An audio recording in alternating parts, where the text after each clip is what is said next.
So good morning, everyone. I hope you guys are all doing good. I hope you guys are all perfectly fine. I do wish and hope that you guys are preparing well for your upcoming exam. The preparation and all is going well without any obstacles, I guess. Everything is going as planned and as smooth as it should be. So, as I have announced it in the previous day, that through this series of videos, we are going to do the marathon. So final IDT marathon we are going to do. Now this marathon will be applicable for whom? So just I will give you a few instructions before going into the technical concept explanation, before I go into the technicalities, before I pick up the chapters and do the revision. So a few things which I would like to bring it before you, a few instructions I would like to give you, hardly some 2 to 3 minutes I will give you the instructions. Thereafter I will proceed further. So who can watch this marathon? Sir, this marathon is for whom? So this marathon is for those students who are preparing for final indirect tax laws, and this is going to be applicable for CA final students who are going to appear for May 2026 examination. Along with that, even if you are a CMA student who is going to appear for your final examination in June 2026, for you also this is going to be equally applicable. And all the amendments, so this thing whatever we are going to cover, all the amendments which are applicable for your attempt, everything has been covered in this material whatever we are going to use it. So that means along with amendments we are going to cover, you need not refer anything separately. So that's what one instruction I would like to give it to you here. And one more thing here, sir, where we can get all these resources. So throughout this marathon I will be taking help of various resources. The first resources, I'm going to make use of this concepts notes. So throughout this marathon we will be taking the support of this concept notes.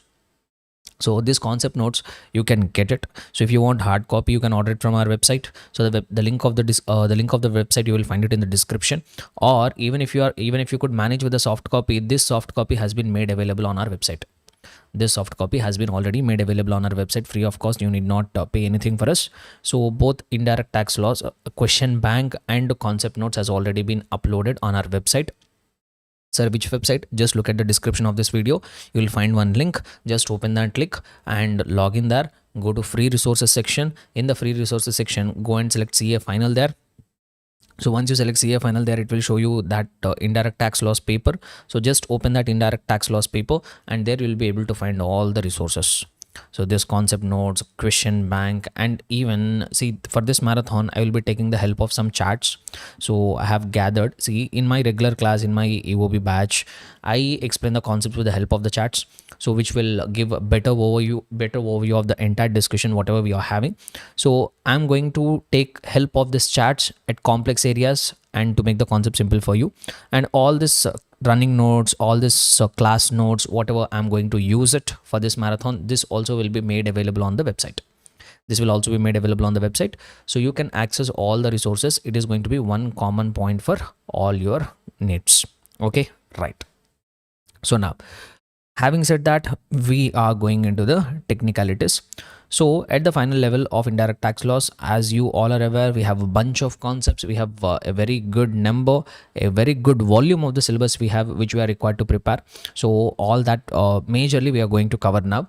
And before that, as you are already aware, in the indirect tax laws, we are supposed to cover two parts. One is a GST part, other one is customs part. So majorly we are going to cover GST, which is very voluminous when compared with the customs. So but it actually contributes both. So IDT, when you are writing the exam, you are required to prepare for GST as well as the customs. Both collectively you are required to prepare. So we'll try to do the revision from both. We'll try to revise the concepts related to GST also. We'll try to revise the concepts related to customs also. Both we are going to do. You need not worry about it. So first what I will be doing is, customs will come back to that later. First we'll try to pick up the areas related to GST and we will try to do a quick revision. And as you see here, there are a very good number of chapters, a very good bunch of chapters we have. So one by one we will try to pick it up and we'll try to finish it off. So starting with, I'm going to start, before I go into the technical discussion and all. So just let me give you one brief overview.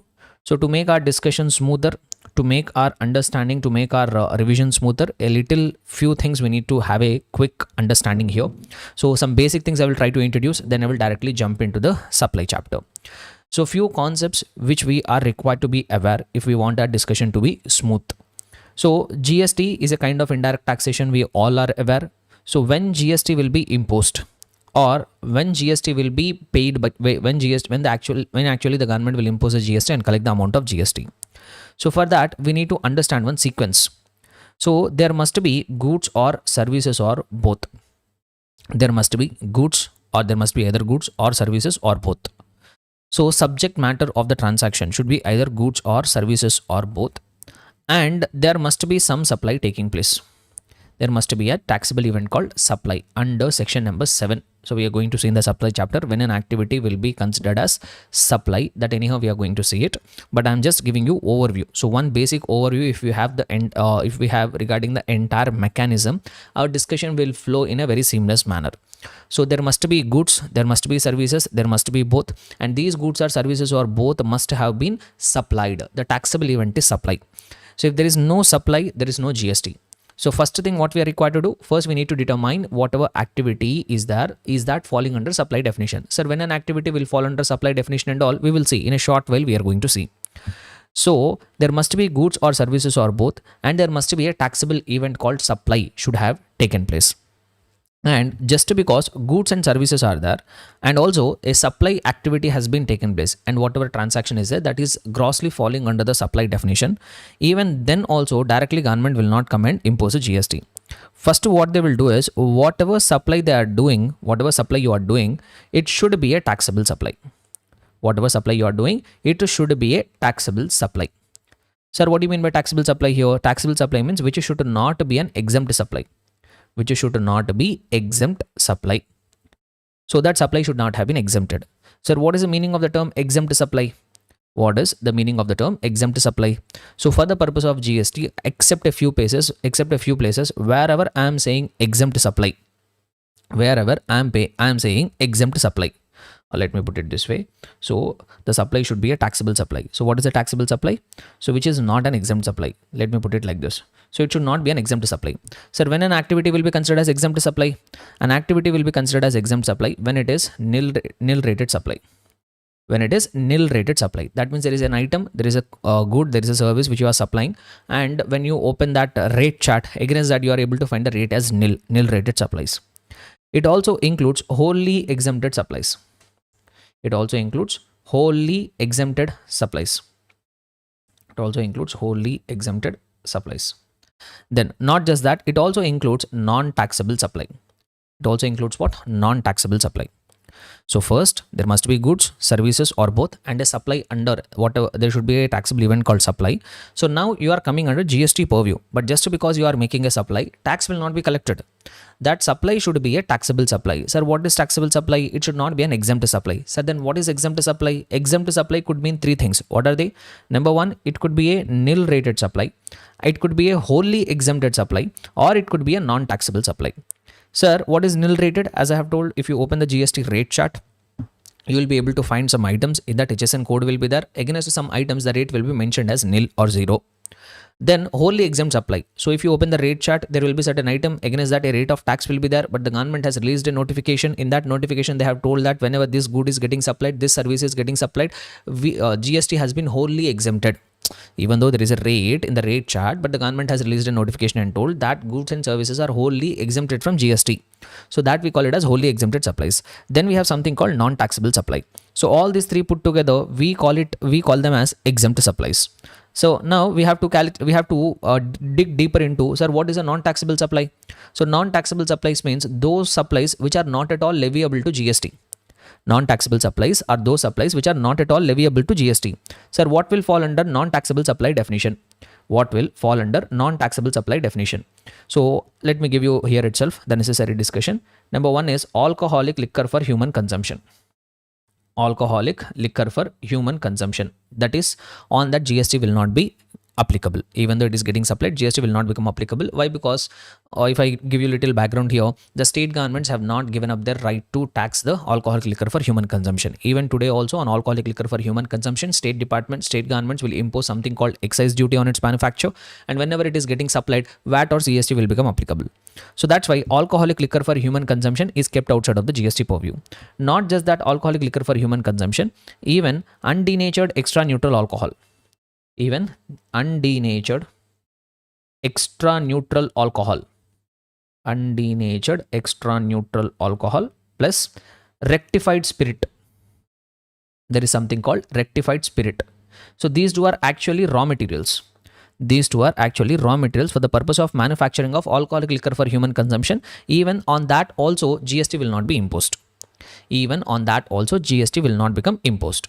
So mainly alcoholic liquor for human consumption. Along with that, in under section 9, which is a charging section, they have also told that even undenatured extra neutral alcohol plus rectified spirit, which is getting used in the manufacture of that alcoholic liquor for human consumption, on that also GST will not be imposed. Then, sir, what is one more category of product which are non-taxable supply on which a GST will not become applicable? So what is that one more taxable supply on which a GST will not become applicable is, which is 5 petroleum products. They have identified 5 petroleum products. On that 5 petroleum products also there will be no GST. Sir, what are that 5 petroleum products? Number 1, petroleum crude. Then we have high speed diesel. Then we have motor spirit, nothing but petrol. Then we have aviation turbine fuel and natural gas. So like that, 5 petroleum products are there. On these 5 petroleum products also there is no GST. They are outside of the GST purview.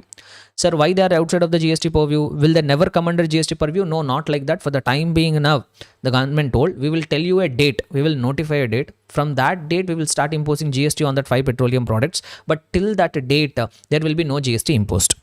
What central government told? Currently, see, alcoholic liquor for human consumption now and never will come under GST purview. But when it comes to this 5 petroleum products, government told for the time being now we are not going to impose GST on it. If you in future we will notify a date. From that date we can impose a GST on that 5 petroleum products. But till that point of time they will fall under non-taxable supply.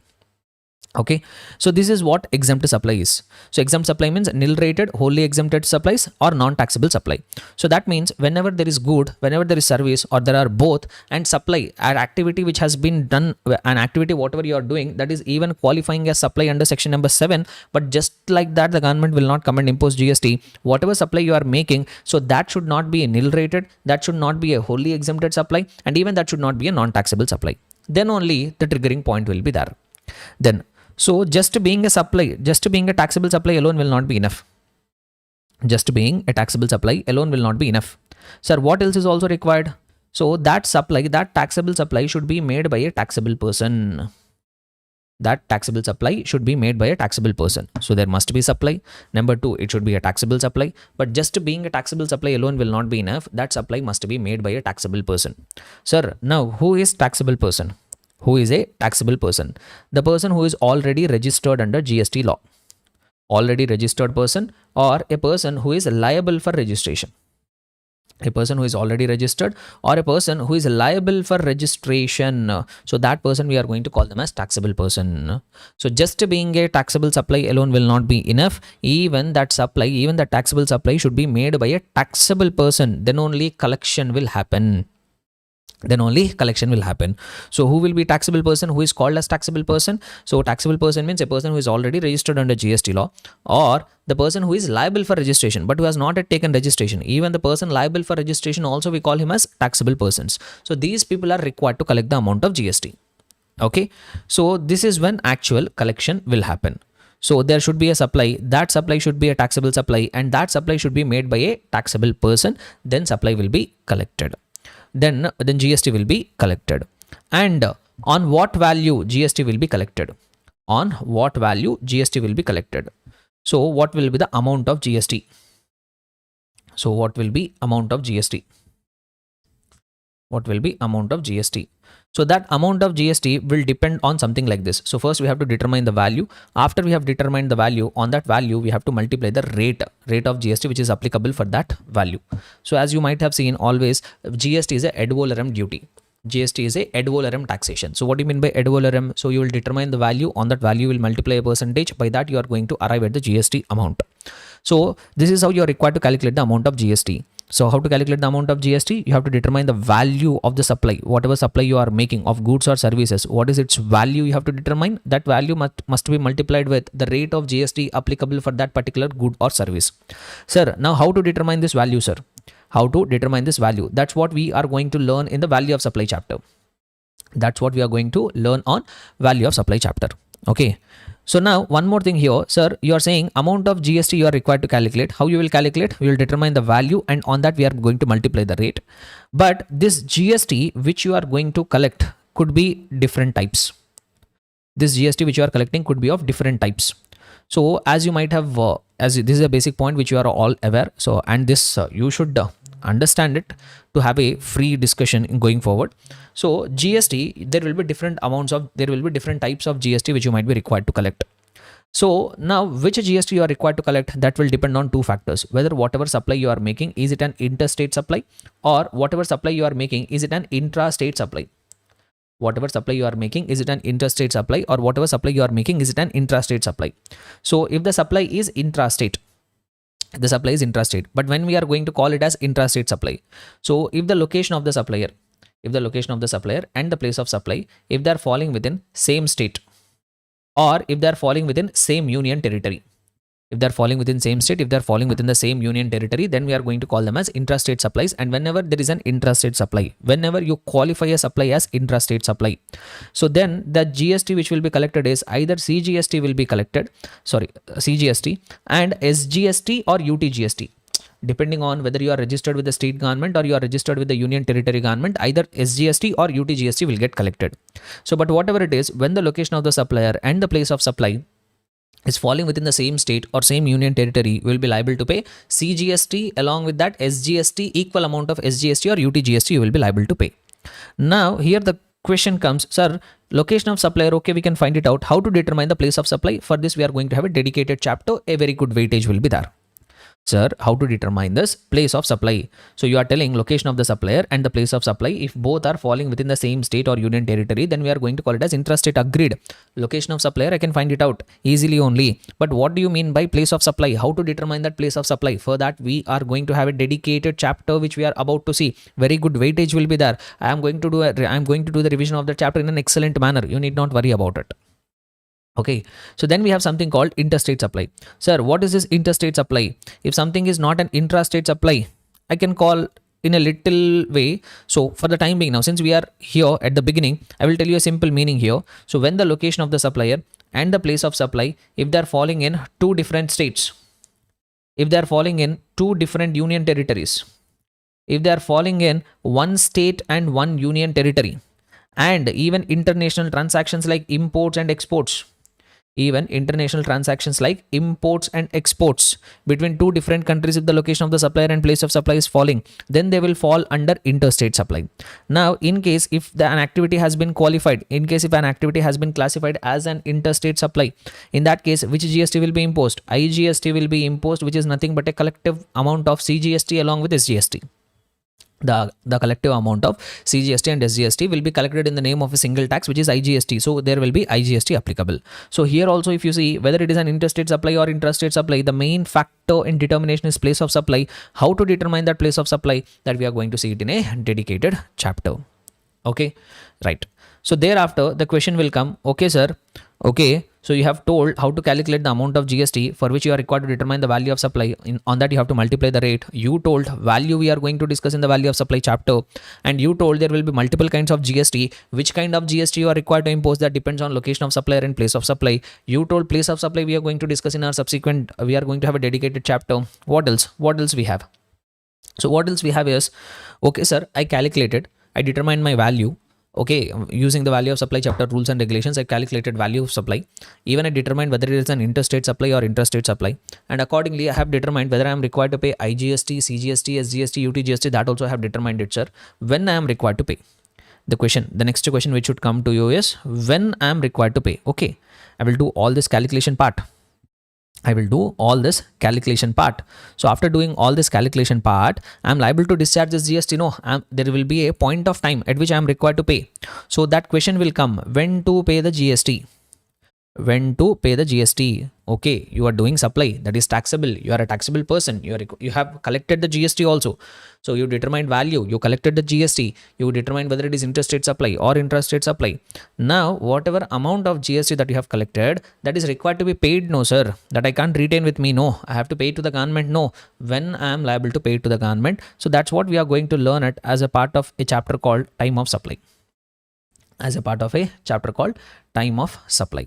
there will be a chapter called time of supply. In that time of supply chapter, we are going to learn what is that actual point of time at which you are required to make the payment. It is not like you are making a supply, immediately you are making the payment. If you go to the shopkeeper and purchase the item, do you think, if you purchase the item, do you think immediately he will collect the amount from you and immediately he will pay to the government? No, it's not going to happen. So they follow one periodical mechanism. There will be a certain duration, there will be monthly, quarterly, so like that some time of supply will be there will be a fixed time limit within which you are required to make the payment. There will be due date, something like that. So all that we are going to learn it as a part of our time of supply chapter. All that we are going to learn it as a part of our time of supply chapter. And if you are a registered person, so if you have taken the registration, if you are a taxable person, so time of supply will be there. So we will determine value of supply, we will determine place of supply, we will determine time of supply. Then one more important concept is, and one more thing which we need to understand is, in GST there are some common terms which we have to understand. Number one is outward supply. There is something called outward supply. Sir, what is an outward supply? Let us say I'm a business person.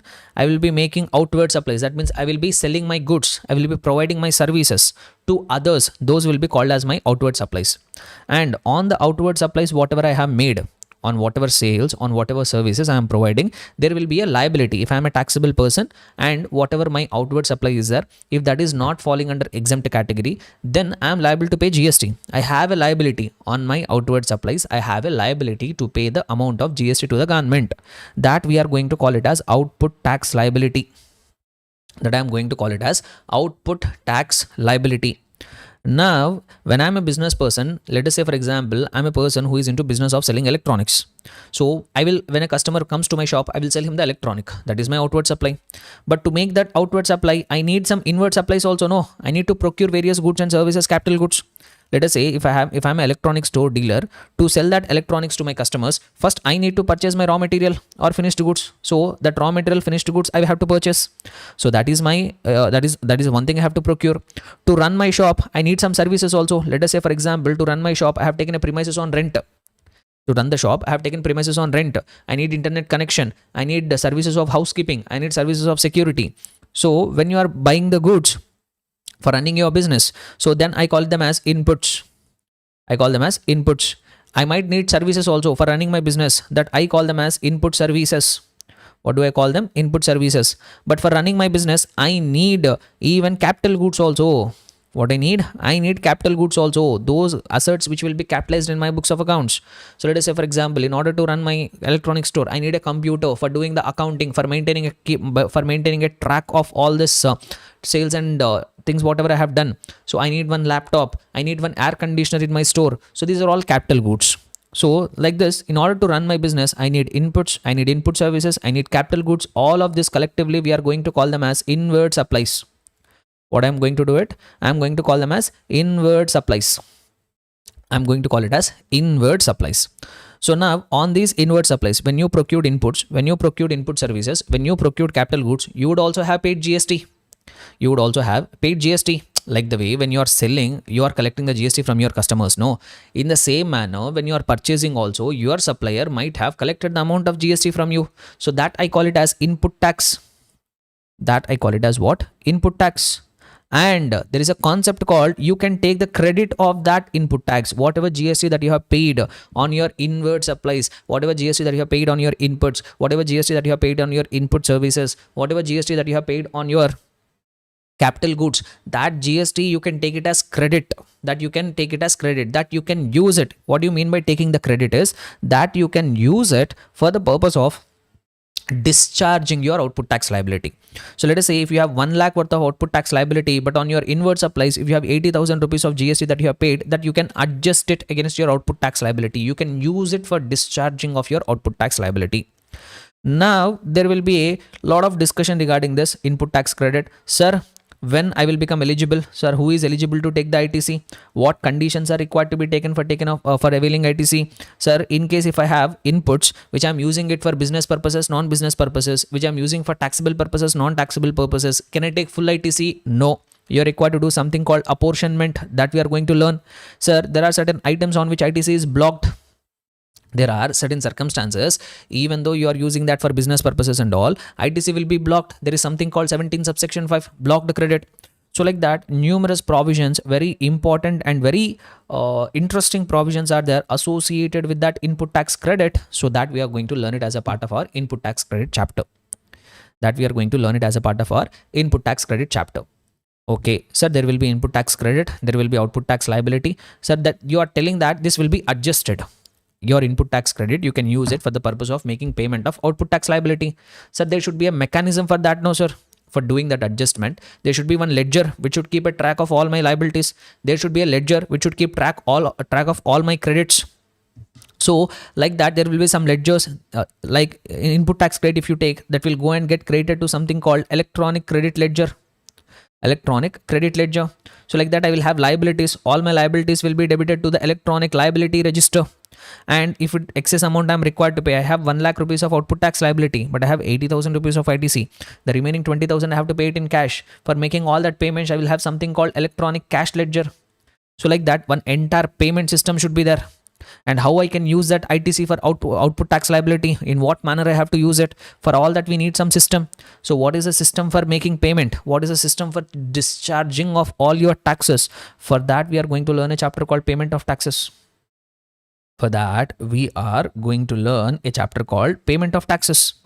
So in the payment of taxes, we will learn what is a system, what mechanism you have to follow, where your liabilities will be kept a track, where you will have a track of your input tax credit, where you will have a track of all your cash payments, what you have made, how to adjust it, how to settle it. So that all we are required to learn. So which is something which we are going to learn it as a part of our payment of taxes chapter.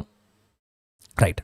So then, coming to the next few points here. So payment of taxes also will be there. Thereafter, once you are a registered person, it will not be an easy task for you. You are required to do multiple compliances. You are required to do multiple compliances. So number one, the various compliances, if I have to list out, the first and foremost compliance which you are required to do is, you are required to file the returns.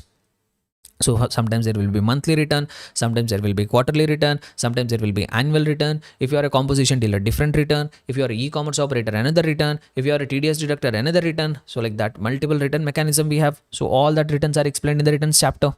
Then not just that, you are required to maintain accounts and records. The moment you are a registered person, you are required to maintain accounts and records also. So I need to maintain books, I need to maintain accounts, what business I'm doing, what is my revenue, what are my purchases, what is my stock, so what is the revenue generated out of it. So like that, even I'm required to maintain some accounts and records.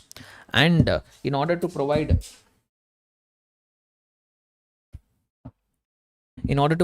the proof of all the transactions, so you will be doing multiple transactions, the government needs proof of all the transactions. So you will be required to issue various documents also.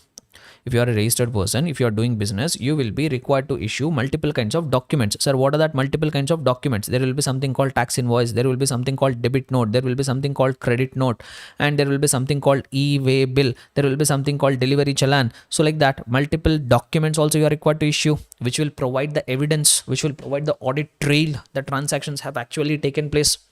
So like that, there are various documents also which will be required to be issued. So that for that we have a dedicated chapter: tax invoice, debit and credit notes, and e-way bill. Okay, so like that, these are all talking about your compliances.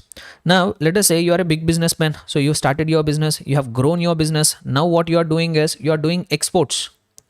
You are into export business now. You are doing exports, or you are making supplies to SEZ units, those units which are located in SEZ. To them you are making supply. You have grown bigger now. You are a registered person. You have started small. You have grown bigger. Now you have started exporting. You have started making supplies to SEZ. In case if you are making exports or SEZ supplies, you are contributing to the exports of the country. When you are a contributing factor in the exports of the country, government will like you. Government will love you if you are doing exports. Why? Because you will be increasing the forex reserves of the country. So as a finance student, we all must be aware of it. Imports are good or exports are good? Exports are always good. Exports will always strengthen our currency.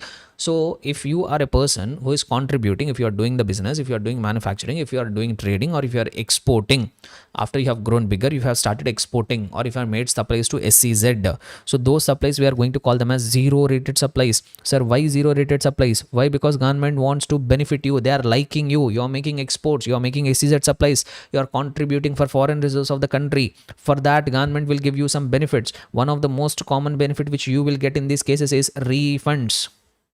What you are going to get? You are going to get something called refunds of what, sir? Refunds of whatever GST that you have paid. Whatever GST that you have paid, that refunds you are going to get it. So when that refund will be issued, what I can get refund, in which circumstances I can claim the refund, how to claim that refund, what process I have to follow, everything we are going to learn in a chapter called refunds. So in the refunds chapter, we'll get to know. Especially these are the refunds associated with exports, SEZ units, or inverted duty structure. So like that, some special cases are there where you will be eligible for refund, that we are going to see it here. Next. Okay, now we have started big. Now we have become a very big businessman. See, when the person's business grows, his greed also grows. When the person's business grows, his greed also grows. He becomes more and more greedy. When we start looking at more money, we even think of more and more money. And also think of a businessman. See, when you are doing the business, when you are doing the turnover, when you are generating revenue, when you are seeing profits, when your cash box is full of money, it is always a very good feeling. When there is a lot of money in your bank account, everyday revenue, lakhs and crores of revenue you are generating, and also so much of profit is getting credited to your bank accounts and all. So it looks very tempting. It feels very good when you are making money. But along with all this, whenever you have started making money, you are also liable to make the payment of taxes. So here is where the actual pain will come. When you are generating money, you are very happy, but you are generating all this money using the infrastructure which is provided by this country. So you have to contribute to that infrastructure. How you have to contribute to that infrastructure? By way of paying taxes. So GST is also a kind of tax, but this is where actual trouble will start. Now, some business people, what they will try to do is to avoid these taxes, they commit some kind of offenses. Sir, what do you mean by offenses? Offenses means they try to do some violations. They commit some violations. They try to escape the taxes.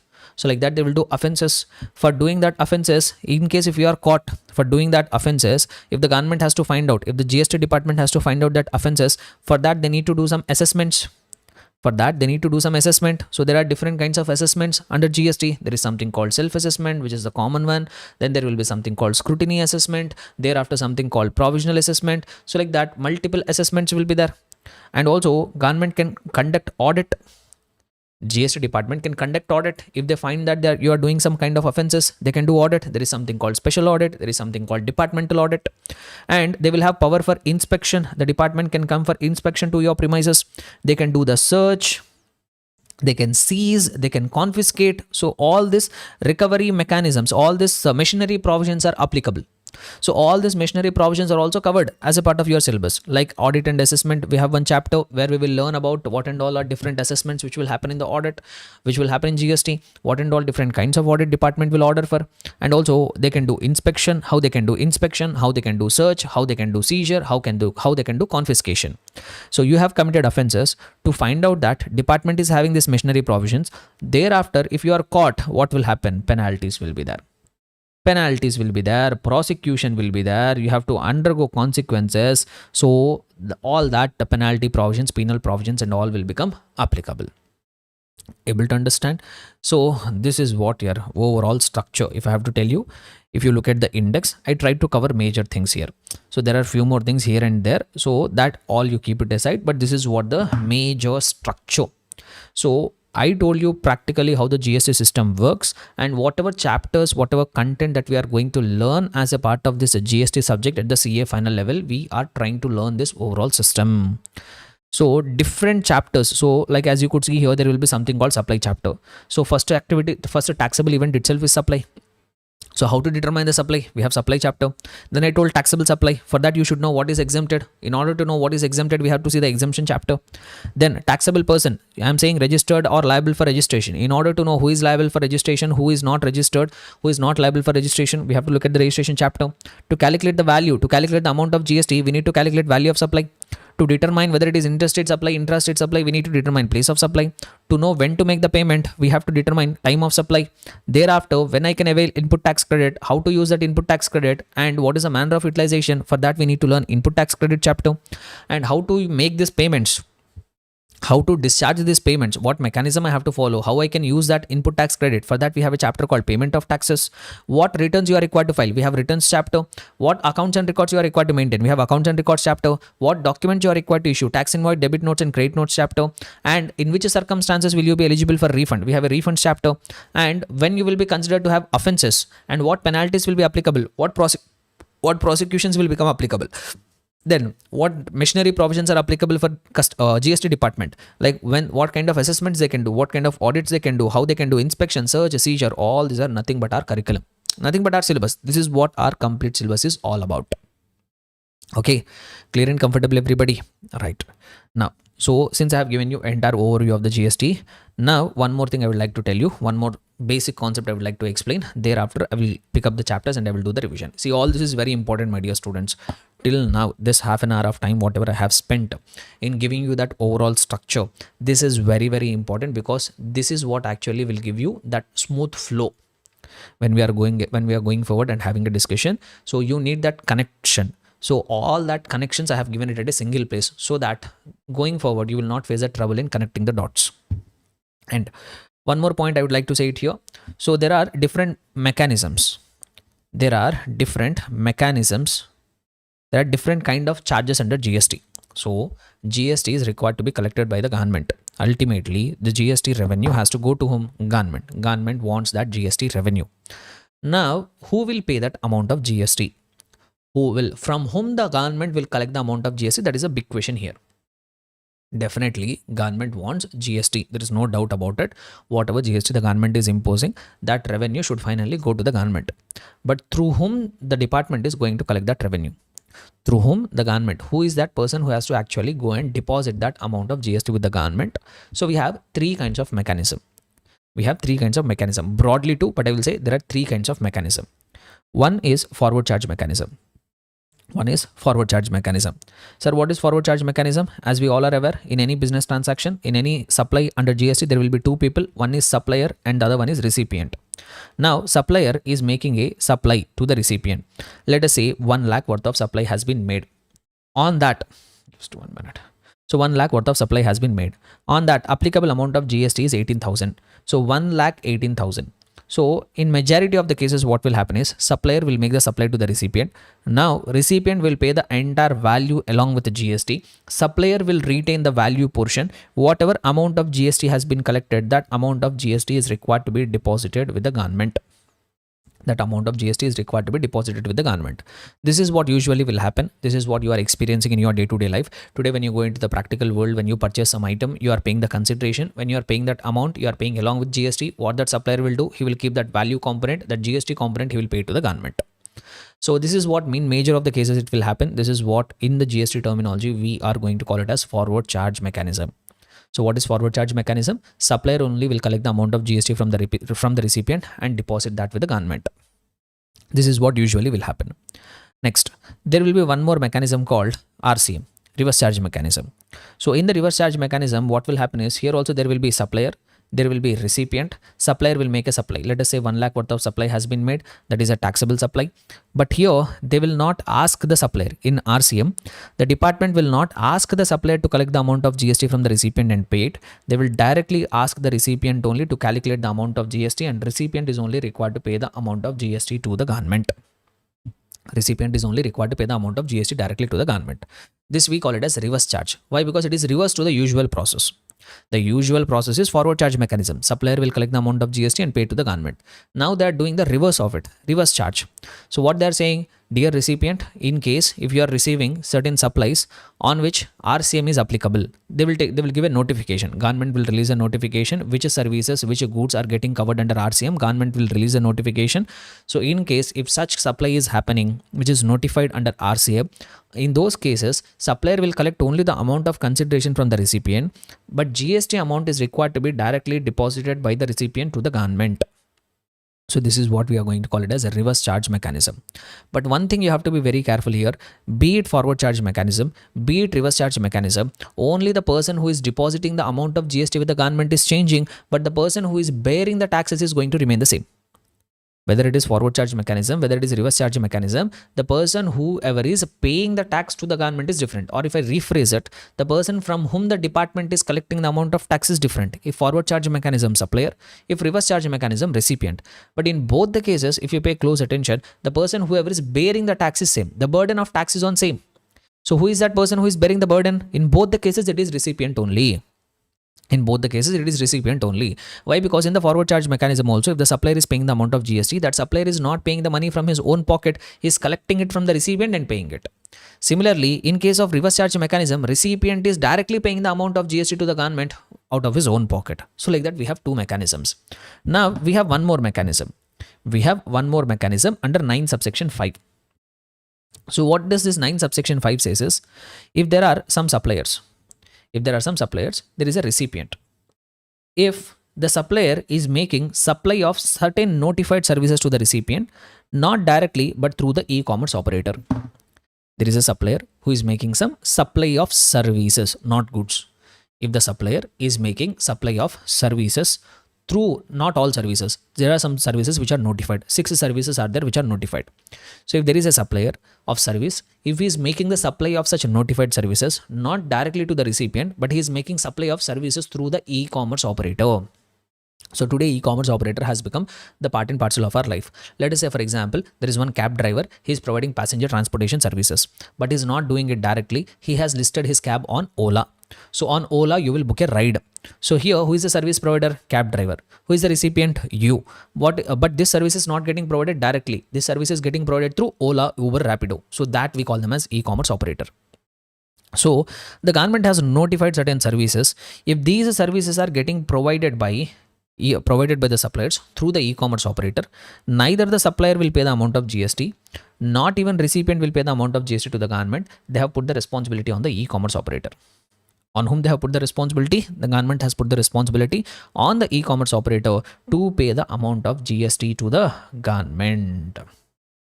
So this is what 9 subsection 5 charge mechanism. So we have two usual methods, forward charge mechanism, reverse charge mechanism, but there is one more mechanism, 9 subsection 5 mechanism, where they are putting the responsibility of making the payment of GST to the government on the mediator, who is e-commerce operator.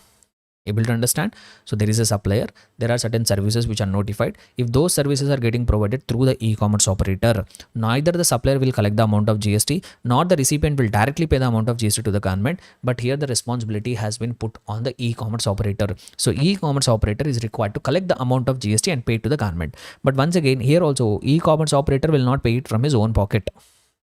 E-commerce operator will not make the payment of that GST to the government out of his own pocket. He will actually collect it. From whom he will collect it, sir? He will collect it from recipient only.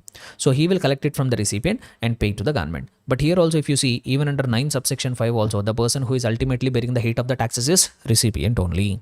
So you take any mechanism, forward charge mechanism, reverse charge mechanism, or even if you take the 9 subsection 5 mechanism, the person who is depositing the amount of GST with the government is only changing, but the person who is bearing the burden of the taxes is going to remain common in all the circumstances. Clear? Who is recipient? Recipient is ultimately bearing the heat of the taxes. So right. So this is what regarding the basic things which we are all required to have a good understanding, to have to do the further revision in a clean manner, without any obstacles. Okay, right. So now, having said that, having given you all the introduction, so now what we will try to do is, we will try to pick up the chapter called supply. We'll try to pick up a chapter called supply under GST, and that chapter we'll try to quickly revise now. Okay. So many of these things regarding supply under GST, you might have already learned it at the CA inter level. But once again, these are very important. On this supply aspects also, there will be a question in the exam. So we have to understand it. So supply under GST, we are going to learn now. Right. So all that required introduction I have given. So now we are directly proceeding ahead with supply under GST. So now, when I say supply under GST, what is the scope of this chapter is? In this chapter, we have to learn two sections. One is section number 7, which is talking about what is considered as supply, what is not considered as supply, and also whether it will be considered as supply of goods or will it be considered as supply of services. So all the supply related discussion has been contained in section number 7. Then also we are required to cover section number 8. Section number 8 will talk about a concept called composite supply, mixed supply. Section number 8 will talk about a concept called composite supply and mixed supply. So two sections if we could cover, one is section number 7 and other one is section number 8, then we would have completed the supply under GST revision. So let us try to do it. I'll try to start with section number 7. Right. So what is the structure of the section number 7? Let me give you a brief here. So you see this section number 7 is broadly divided into various subsections, but the relevant things what we are required to learn is, so first we have section 7 subsection 1. Section 7 subsection 1, which will actually talk about what activities will be included in supply. what is included in supply definition, when an activity will be considered as supply. Then we have 7 subsection 1a. 7 subsection 1a we have. So 7 subsection 1a says that once an activity has been classified as supply, once an activity is falling under supply as per section 7 subsection 1, whether will it be considered as supply of goods or supply of services, that guidance has been provided under 1a. Then we have 7 subsection 2. Then we have 7 subsection 2, which is mainly talking about what are those activities which are neither considered as supply of goods, not even considered as supply of services. We have 7 subsection 2, which is talking about those transactions which are not at all considered as supply. They will neither be considered as supply of goods, not even considered as supply of services. Which means what? If an activity is falling under 7 subsection 2, it is not supply. If it is not supply, there is no question of GST on that transaction. If it is not at all qualifying as supply, there is no question of charging the GST on the transaction. So like that, we have 7 subsection 1, which is talking about what will be included in the supply definition. We have 7 subsection 1a, which is talking about once an activity has been classified as supply, once an activity is fulfilling the criteria of supply, whether it will fall under supply of goods or supply of services. And 7 subsection 2 will talk about what are those activities which are not at all considered as supply. If it is not falling under supply definition, there will not be any question of GST at all. So first I will start with 7 subsection 1. In that 7 subsection 1 also, so 7 subsection mainly will be talking about which activities will qualify as supply. So now in this 7 subsection 1, we have various clauses. So we have 7 subsection 1 clause A. So 7 subsection 1 clause A says that an activity will get qualified as supply when the subject matter of that transaction is either goods or services or both. And there should be some form of supply. There should be some form of supply. Number 3, there must be consideration. There must be consideration. Number 4, it must be in the course or furtherance of business. It must be in the course or furtherance of business. So when all these conditions are satisfied, it will qualify as supply under section 7 subsection 1 clause A. So what they are trying to say here, 7 subsection 1 clause A, an activity will get qualified as supply when all these conditions are present. What are all the conditions? Condition number 1, the subject matter of the transaction should be either goods or services or both, and there should be some form of supply, and there must be consideration. It must be in the course or furtherance of the business. Now we have to elaborate on this. Sir, what is the meaning of the goods, sir? What is the meaning of the goods? So goods means anything other than goods means every kind of movable property. Every kind of movable property, we call it as goods. So then what is movable property, sir? Other than immobile property. Other than immobile property. Sir, what is immobile property? Land, buildings, things attached to or forming part of the earth, benefits arising out of land. So all that will fall under immobile properties. Immobile properties are not goods. Only movable property will be goods. Let us say a computer, good. A mic, this microphone, good. The pen which I use, good. This shirt is a good. So motor vehicle is a good. So like that, any kind of mobile property will be considered as goods. However, they specifically say that goods does not include money and securities. Goods does not include money and securities. So money will not fall under goods definition. Securities also will not fall under goods definition.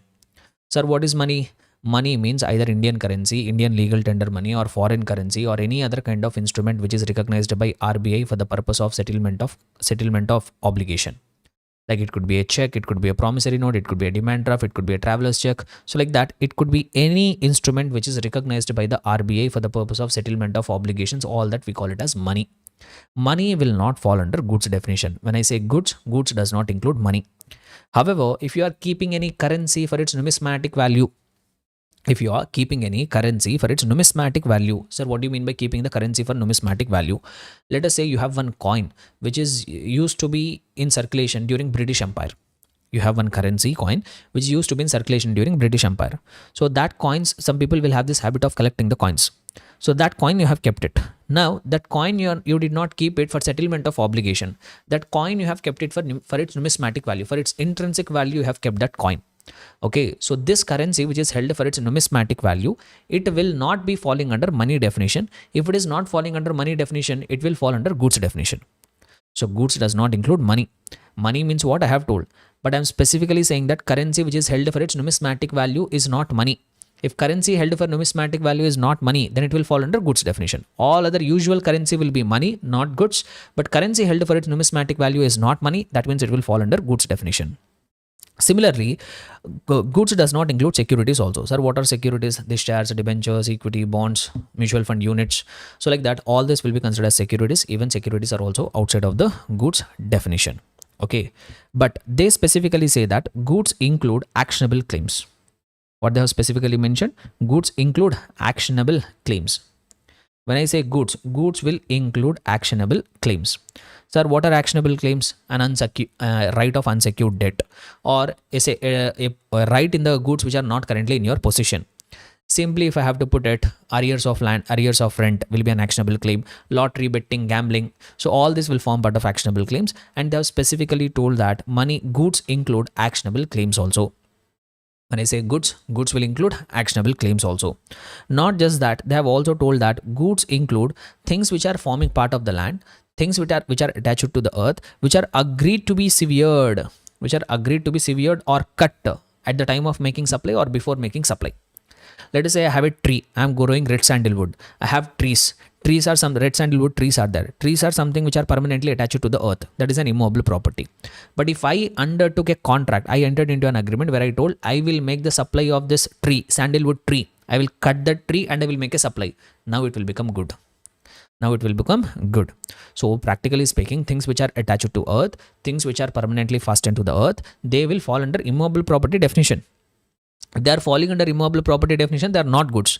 But in case if I have agreed to supply, in case if I have agreed to transfer the goods which are attached to the earth or forming part of the earth, by severing them, by separating them.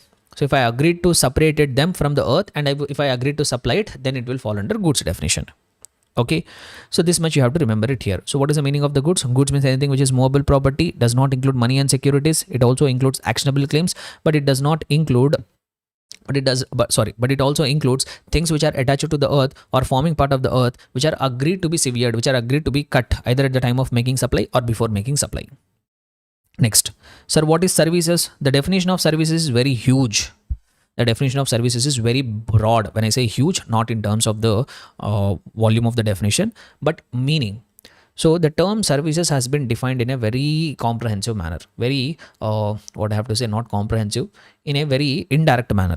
So what they have told is services means anything other than goods, anything other than goods, other than money, other than securities. So that means if something is not falling under goods definition, if something is not falling under money, if something is not falling under securities, then all that will fall under services. Something other than goods is what? Service. So let us say, for example, if I'm giving my immobile property on rent, if I have a building, I'm giving that building on rent. Will it fall under goods definition? No. If it doesn't fall under goods definition, it will fall under services. Okay, so services is defined in a very inclusive manner. If something is other than goods, that will fall under services definition. However, money and securities are neither goods nor services. That's what the summary here. So they're excluding the money and securities from the goods definition also. Now they're excluding that. Now they're excluding money and securities from the services definition also. So the summary of this is money and securities are neither goods nor services. If they're neither goods nor services, they're outside of the GST purview. Okay, right. So now one more thing I would like to say it here. In the services, they have specifically told one thing. See, money is not service, not good. But activities relating to use of money for which a separate consideration in the form of interest or discount is charged. Now that interest or discount will be considered as supply of service. Sir, what is the meaning of this? Let us say I'm a person, you are my friend. You came to me and told, hey, I need one amount. I'm in some difficult situation. Financially, I'm facing a difficult situation. I need some money. I gave you some 1 lakh rupees. Thereafter, you are returning me 1 lakh rupees. So I gave the money for use. I am not charging any extra consideration. I gave you 1 lakh rupees. I am receiving 1 lakh rupees. No supply here. But let us say you are my friend. You came to me. You asked me for 1 lakh rupees of amount. I told, okay, I will give you that 1 lakh rupees for your use. But please do return it back when your usage is over. Return back that 1 lakh rupees along with 10,000 rupees of interest. Return back 1 lakh rupees along with 10,000 rupees of interest. Now that interest, that separate consideration, whatever I'm charging, no, that in the form of interest or discount. In case of bills and all, there will be discount. So that separate consideration, if you are giving money for use, for which if you are charging that separate consideration in the form of interest or discount, so that interest or discount will be considered as supply of service, not the value of the loan amount. Similarly, I told that, one more thing here, one more point regarding money. So the activities relating to conversion of money from one form to another form, from one currency to another currency, from one denomination to another denomination, for which you are charging a separate consideration, that also will be considered as supply of service. So if the transaction is purely in money, not a good, not a service. But if you are giving money for use, for which you are charging a separate consideration, supply of service. If you are converting the money from one form to one form to another form, let us say you have a cash, you take it to the bank, and bank has given you DD for that, for which they will charge a separate consideration in the form of charges, some 100 rupees, 150 rupees, they will charge DD charges. That 100 rupees, 150 rupees will be considered as supply of service. Or you are converting the money from one currency to another currency. You have INR, you take it to a forex dealer, you convert it into USD, for which he will charge some commission. So that separate commission will be considered as supply of service. You are converting the currency from one denomination to another denomination. Let us say, for example, you have a 500 rupee note that you are converting it to 100 rupee notes, for which, let us say, for example, that person is charging some separate consideration. That separate consideration part will be considered as supply of services. Understood? Clear?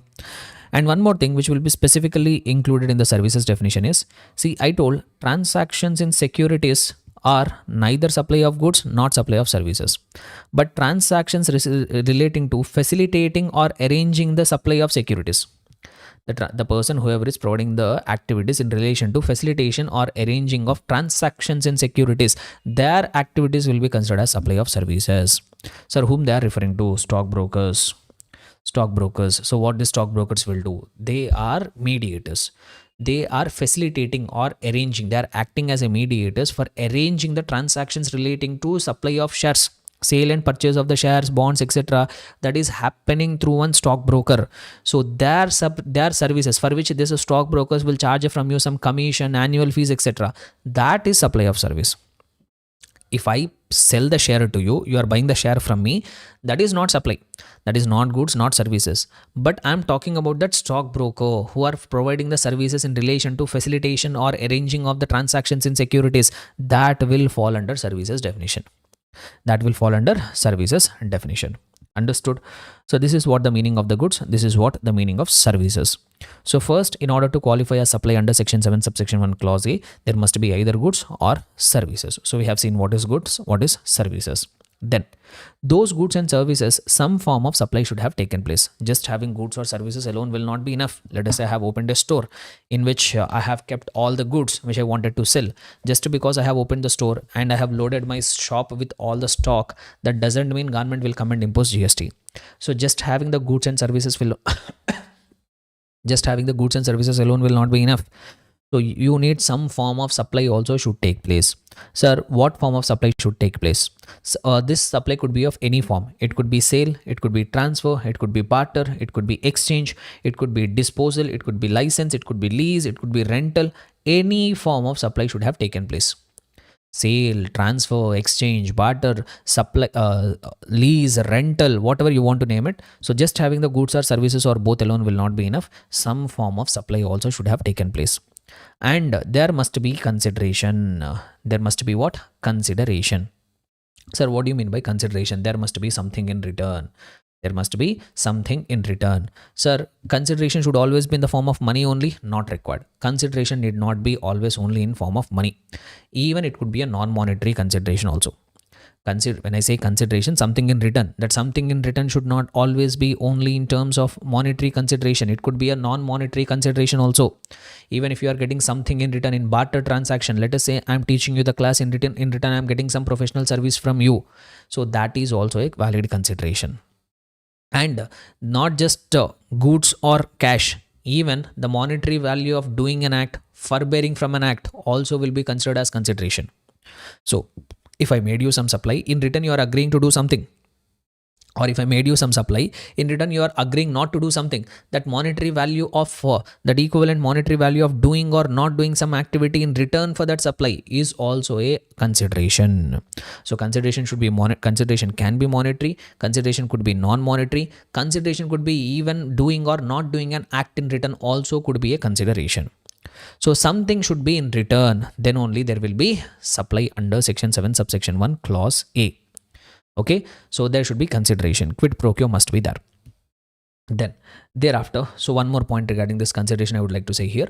Consideration need not always come from the recipient. Consideration can also come from third party also. If I'm teaching you the class, you are the recipient, you are listening to the class. Now you are only not required to pay me the fees. Even your parent also can pay me the fee or not. Yes. So like that, consideration need not always flow from the recipient. Consideration can also flow from a third party. Okay, next. Now, depending on this consideration, so let me ask you a few questions here. See, there will be charitable institutions, no? There will be charitable institutions. They will receive donations, no? From the donors, they will receive donations. Can we say there is a consideration here? Can we say there is a consideration here? So let us say, for example, this charitable institute is receiving a donation from the donor. Okay, they are receiving donation. But what this donor is getting in return? There is a donor who came and donated some 1 lakh rupees of money to a charitable institution or to a religious place. He donated 1 lakh rupees. He donated 1 lakh rupees. Okay, charitable institution is getting the consideration. But what is consideration for the other person? What is consideration for the other person? There is no consideration here. There is no quid pro quo. That's why this activity will not qualify as supply. Donations received by charitable institution, donations received by religious institution. Since there is no quid pro quo for both the parties, that's why these activities will not qualify as supply. But however, let me put you a scenario. Let us say there is a charitable institution to which a person has come. He gave a donation, 10,000 rupees. In return, the charitable institution is promoting him. Like what they are promoting? Let us say this person has given donation. Now using that donation, they have purchased one electronic good. Let us say they purchased some water purifier in the charitable institution, and on that water purifier they have attached one big sticker. This water purifier was donated by so and so person who is a top furniture dealer in this state, in this town. His contact and his address is like this. Like that, one sticker has been attached. Then it will lead to providing of advertisement services. In that case, this person is getting something in return. So you gave 10,000 rupees of donation. Now they are doing advertisement for you, where they are telling your name, that your business, what you do. So all that, if it is getting presented, then it will be a quid pro quo. Then it can be considered as supply of service. Understood.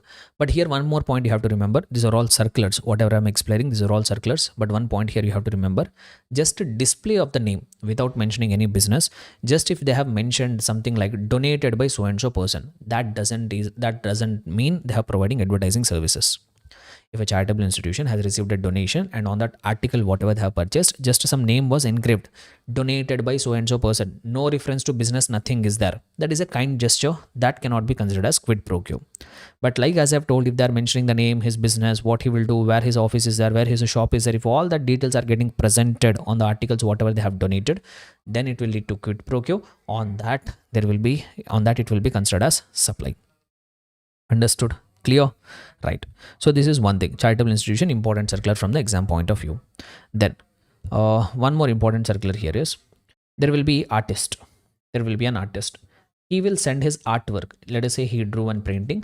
That artwork was sent to art gallery for exhibition.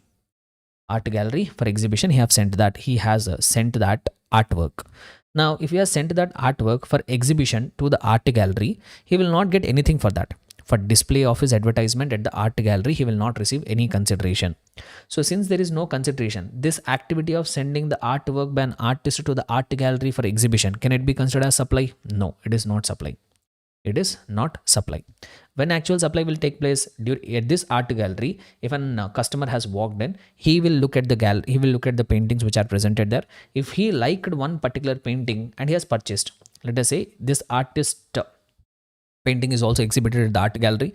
A person has walked in, he liked that painting, he paid the consideration and he purchased it. And this is the place where actual supply has taken place, because this is where the consideration is coming. So just sending the artwork for exhibition, here there is no consideration, no supply.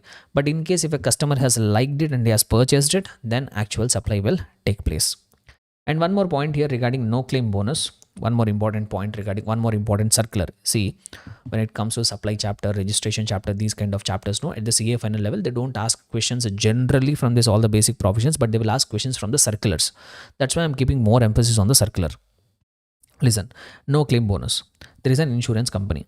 Now, this insurance company has sold an insurance policy, vehicle insurance, motor car insurance, they have sold to a insured. Insured is the recipient. The person whoever has taken the insurance policy is an insured. Now, in the motor insurance, there will be one thing. What is that is? So they sold insurance policy to you. If you are not making any claim, if you are not making any claim, you will enjoy something called no claim bonus. Next year, when you come and renew your insurance policy, we will have to collect the insurance premium. No, in that they will give you reduction, no claim bonus. They will get it. So let us say this person has taken vehicle insurance, but he did not make any claim. Next year, he is coming for renewing the policy. So while renewing the policy, this insurance company told, sir, 10,000 rupees is the actual premium. But since in the last year you did not make any claim, no. So we will give you no claim bonus amounting to 2,000 rupees. So you will be required to pay 8,000 rupees only. You will be required to pay 8,000 rupees only. So like that, there will be no claim bonus arrangement. So here, one of the PO has done one interesting interpretation. He told that there are two transactions here. Insurance company is paying, insurance company is providing service. Insurance services they are providing, for which insured is paying them 10,000 rupees. For which insured is paying them 10,000 rupees. So supply of service, along with this 10,000 rupees, GST also should be collected. Now what they are saying is, this insured is there, no? Insured is getting 2,000 rupees. No claim bonus is discount, no. So what the proper officer is interpreting is, so he is paying, this insured is paying 10,000 for services he has availed. In return, insurance company is paying 2,000 rupees. By reducing means what? Giving it back only, no. So insurance company is giving 2,000 rupees. In return, this insured is not making a claim. This insured is not making a claim. So that is also consideration. He is receiving 2,000 rupees for which he has agreed not to claim, for which he is not making any claim. Since he did not make any claim of his insurance policy in the previous year, that's why he is receiving this 2,000 rupees. Now PO has started investigation, PO has started implementing. So this insured is providing the services of not making a claim, for which he is receiving 2,000 rupees of consideration. So he is making supply of services. Just 2,000 rupees collection of no claim bonus and all will not be enough. He has to collect on this 2,000 rupees along with GST also. Along with GST, he has to collect it. PO started over interpretation. So like that, these POs have started harassing these insurance, these insureds, where they have started claiming that when the insured is getting the no claim bonus, he is actually not making any claim, for which he is receiving that no claim bonus, that is supply of service. On that 2,000 rupees also GST will become applicable. So like that, proper officers have started harassing, but the department gave the clarity, no, don't harass them. It is not a supply. It is not a supply. No claim bonus is not a supply for anything. So that's what they have clarified it here. One more circular, you will be able to find it here. So if I come to the material, yeah, see here, no claim bonus offered by the insurance company. So summary only I will read. No claim bonus is not consideration for a supply, and hence no GST applies. No supply of services by insured to the insurance company in lieu of no claim bonus offered by insurance company. Okay, right. So this is what regarding consideration. Now we have one more thing. So what we are actually discussing, when an activity will qualify as supply under section 7 subsection 1 clause A. They say there must be goods or services or both. There must be some form of supply. There must be consideration, and it must be in the course or furtherance of business. It must be in the course or furtherance of the business. If you are not doing it in the course or furtherance of the business, it will not qualify as supply. Able to understand? Clear and comfortable here? So let us say, for example, if you are a student, so once you are done with your exams, you are selling your old books. You are selling your old books. So goods are there, some form of supply sale is happening. There is consideration also. That means, are you liable to pay GST? No, because it is not in the course or furtherance of the business. So in order to qualify as supply under section 7 subsection 1 clause A, it must be in the course or furtherance of business. So this is what regarding section 7 subsection 1 clause A, when an activity will get qualified as supply. So tell me, there must be goods, there must be services, or both. Some form of supply should have taken place. There must be a consideration, and it must be in the course or furtherance of the business. When all these conditions are satisfied, it will qualify as supply under section 7 subsection 1. Now we have few more cases where an activity will get qualified as supply. Section 7 subsection 1 clause AA, like that one section we have. So here also they are telling one activity which will qualify as supply. So what is that one activity they are qualifying it as supply? So they say that if there is an person other than individual, if there is a person who is other than individual. Sir, what do you mean by person other than individual? So it could be a partnership firm, it could be a club, it could be a society, whatever it is. So if there is a person who is other than individual, if they are doing some activity, if they are doing some activity or if they are doing some transaction to its own members or to its constituents, a person other than individual, if they are performing some activity or doing some transaction not to outsiders, to their own members, or members are doing some activities or transactions to the person whom they have created in return for consideration, which could be a single payment, deferred payment, whatever it is. Now 7 subsection 1 clause A has told that it will also get qualified as supply. Will also get qualified as supply. So what they are trying to say here, let us say a group of people came forward, created a club. So these members will contribute to the club. In return, club will provide them the services. No, previously there used to be a case law which used to say that this club or society and its members both are one and the same. This club is nothing but a entity which is created by its own members. So there used to be one case law which used to say that this club and its members both are one and the same. So there is no supply happening to any outsider. There is no service tax. Like that one previous case law used to be there. Now GST department doesn't want to lose revenue on this. So that's why they have brought one clause saying that this person other than individual, when they are doing some activity or transaction to its own members, or members are doing the transaction or activity to the person whom they have created for a consideration. So we will not treat both as same person. We will treat both as distinct persons only. Person other than individual and its members both will be treated as different persons, not the same persons. And if any transaction has taken place between them, that will be qualified as supply, and on that GST will be imposed. So this is what section 7 subsection 1 clause A has told. Then we have section 7 subsection 1 clause B, which says that if you are importing the services, for a consideration, whether or not in the course or furtherance of the business condition, you are not required to check. If you are importing the services and if there is a consideration for that import, you are importing some services, and for that import, if there is a consideration, you need not check the business condition. That will always be considered as supply. Okay, so regarding import of services, I have one more point here, but I will explain that with the help of chart. So one more point regarding import I have to cover. So once I cover that one more point regarding import, that I will come back and refer to this. So but for the time being now, you please remember that when you are importing the services, if there is a consideration, whether or not in the course or furtherance of the business, it will always get qualified as supply. And here also what will happen is RCM will become applicable. Just in the introduction I have told what is RCM. So here supplier is located outside of India. Recipient is in India who is importing the service. So here RCM will become applicable. Since you are a recipient importing the services, you will only be liable to pay the amount of GST to the government. So this is what 7 subsection 1 clause B. Now comes section 7 subsection 1 clause C. So section 7 subsection 1 clause C, I am going to call it as deemed supply. Section 7 subsection 1 clause C, this I am going to call it as deemed supply. Sir, what is the meaning of this deemed supply? So if you see till now, either under section 7 subsection 1 clause A or clause AA or clause B, in all the cases, if in order to qualify as supply, till now whatever clauses we have seen under section 7 subsection 1, so in order to qualify as supply in all the previous clauses, there must be consideration. Only when there is a consideration, it will qualify as supply. But now the GST department said, the GST Act says that we are bringing one more section, section 7 subsection 1 clause C. Here we will specify certain activities. And when these activities are done, even without consideration also, we will deem it as supply. So they are specifying certain activities, and if those activities are done even without consideration, even if there is no consideration for certain specified activities, still we will deem it as supply. And on that you will be liable to pay the amount of GST. Okay, sir, what are those deemed supplies? What are those activities? Even if done without consideration, they will be deemed as supply. In order to know that, we have to go to schedule 1. And in that schedule 1, 4 activities are there. Para 1, para 2, para 3, para 4. So like that 4 activities are there. So those are the 4 activities. Even if done without consideration, they will be deemed as supply, on which GST will become applicable.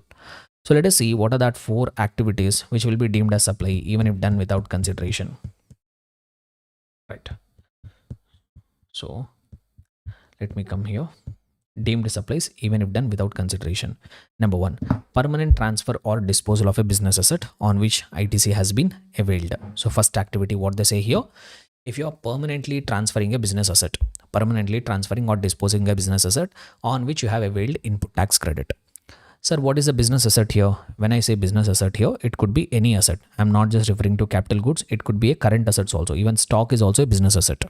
So any business asset on which you have availed input tax credit. Let us say, for example, there is one capital good or there is some stock on which you have taken input tax credit. Later, if you are permanently transferring or disposing it off. Later, if you are permanently transferring or disposing it off, even without consideration, still it will be deemed to be supply and you will be liable to pay GST. So let us say, for example, I'm a chartered accountant, I'm a registered person. I have purchased one laptop on which I have taken input tax credit. Business asset, I have taken input tax credit on that. But later what I am doing is I am permanently transferring or disposing it without any consideration. Let us say one of my friend came and asked, boss, this thing I want. So I want a laptop. Or let us say, for example, my relative, one student is there, he's coming and asking me, I need a laptop for my studies. So what I thought is, okay, anyhow, this laptop I have purchased it for my business. I have taken ITC, but now no longer it is becoming relevant for me. My work and all have improved, but this laptop is unable to support me. So what I thought, let me give it to my relative without any consideration. Let me donate it without any consideration.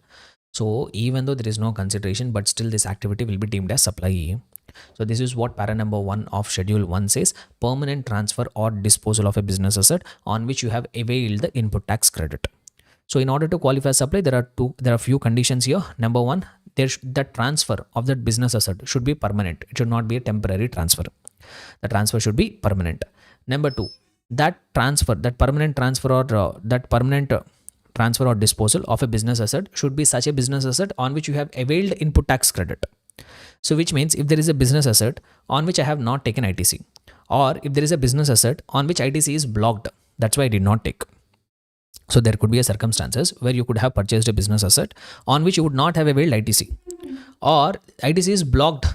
So if that asset on which you have not availed ITC, if later you are permanently transferring or disposing that business asset, still it will be deemed as supply without consideration? No. So in order to qualify as supply under section 7 subsection 1 clause C, read with para number 1 schedule 1, permanent transfer, the transfer should be permanent and business asset should be such a business asset. Business asset should be such a business asset which is on which ITC has been availed. Only when these two conditions are satisfied, then only it will qualify as supply, even without consideration. Okay, next. So it also covers transfer of business assets from holding to subsidiary company. Even transferring of business assets from holding to subsidiary company also will get covered here, even if it is done without consideration and ITC has been availed on that. Next, para number 2 of schedule 1. One more activity which will be deemed to be supply even if done without consideration. So what is that? Supply between related persons or distinct persons. So if there is any supply of goods or services, they are saying supply, which means there could be supply of goods or there could be supply of services. So if there is supply of goods or services either between related persons or between distinct persons under section number 25, listen to the terms carefully what I speak. They say if there is any supply of goods or supply of services either between distinct persons under section number 25 or between related persons, even without consideration, still it will be deemed to be supply.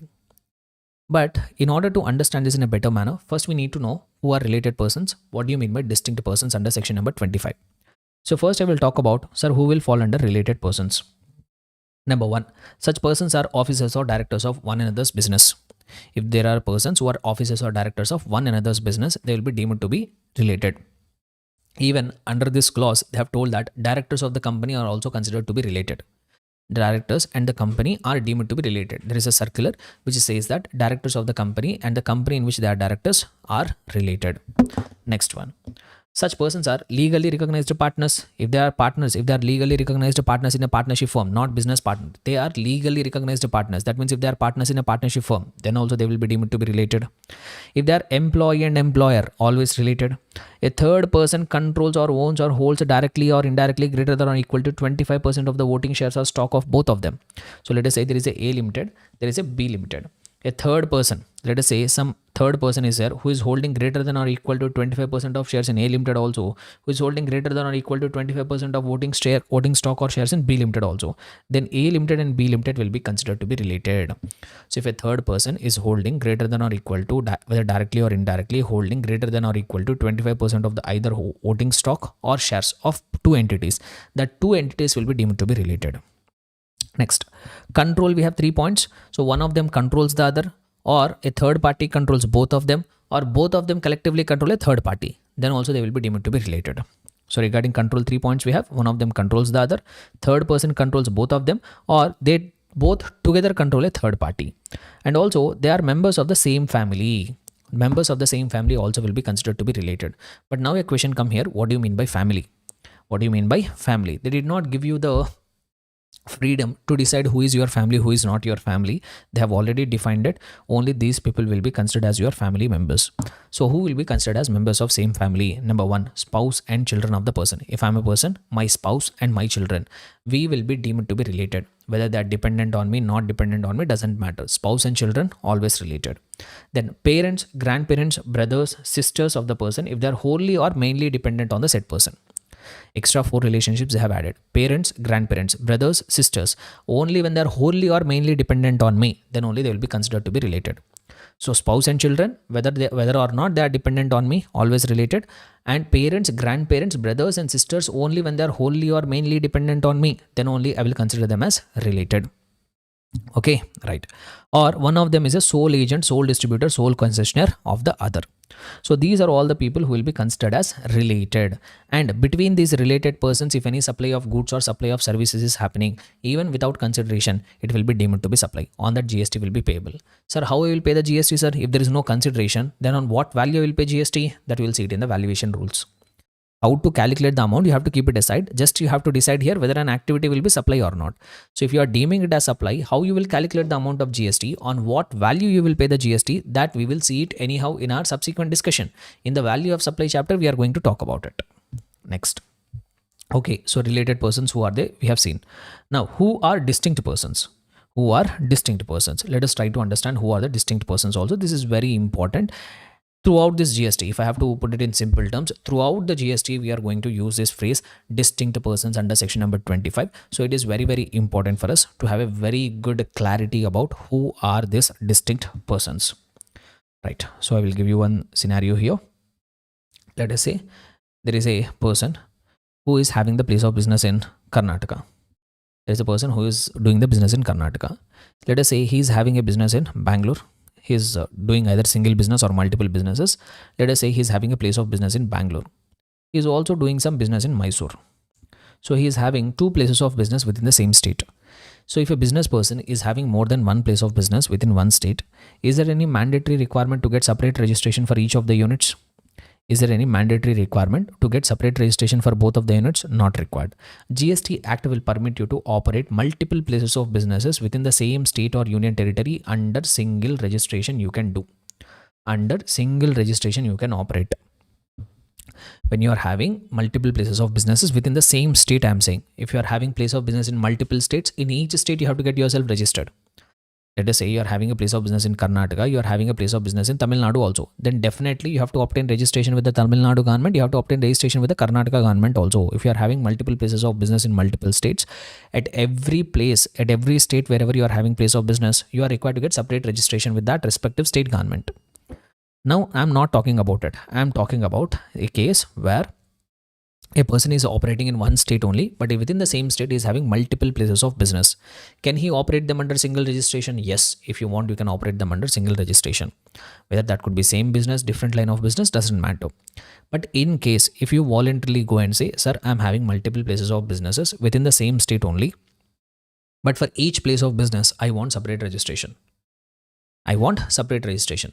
Sir, agreed. I can operate them under single registration, but I want each of my place of business separate registration. I want separate registration for my Bangalore business also. I want separate registration for my Mysore business also. If I go and request, will the department give me separate registration? Yes, they will give separate registration.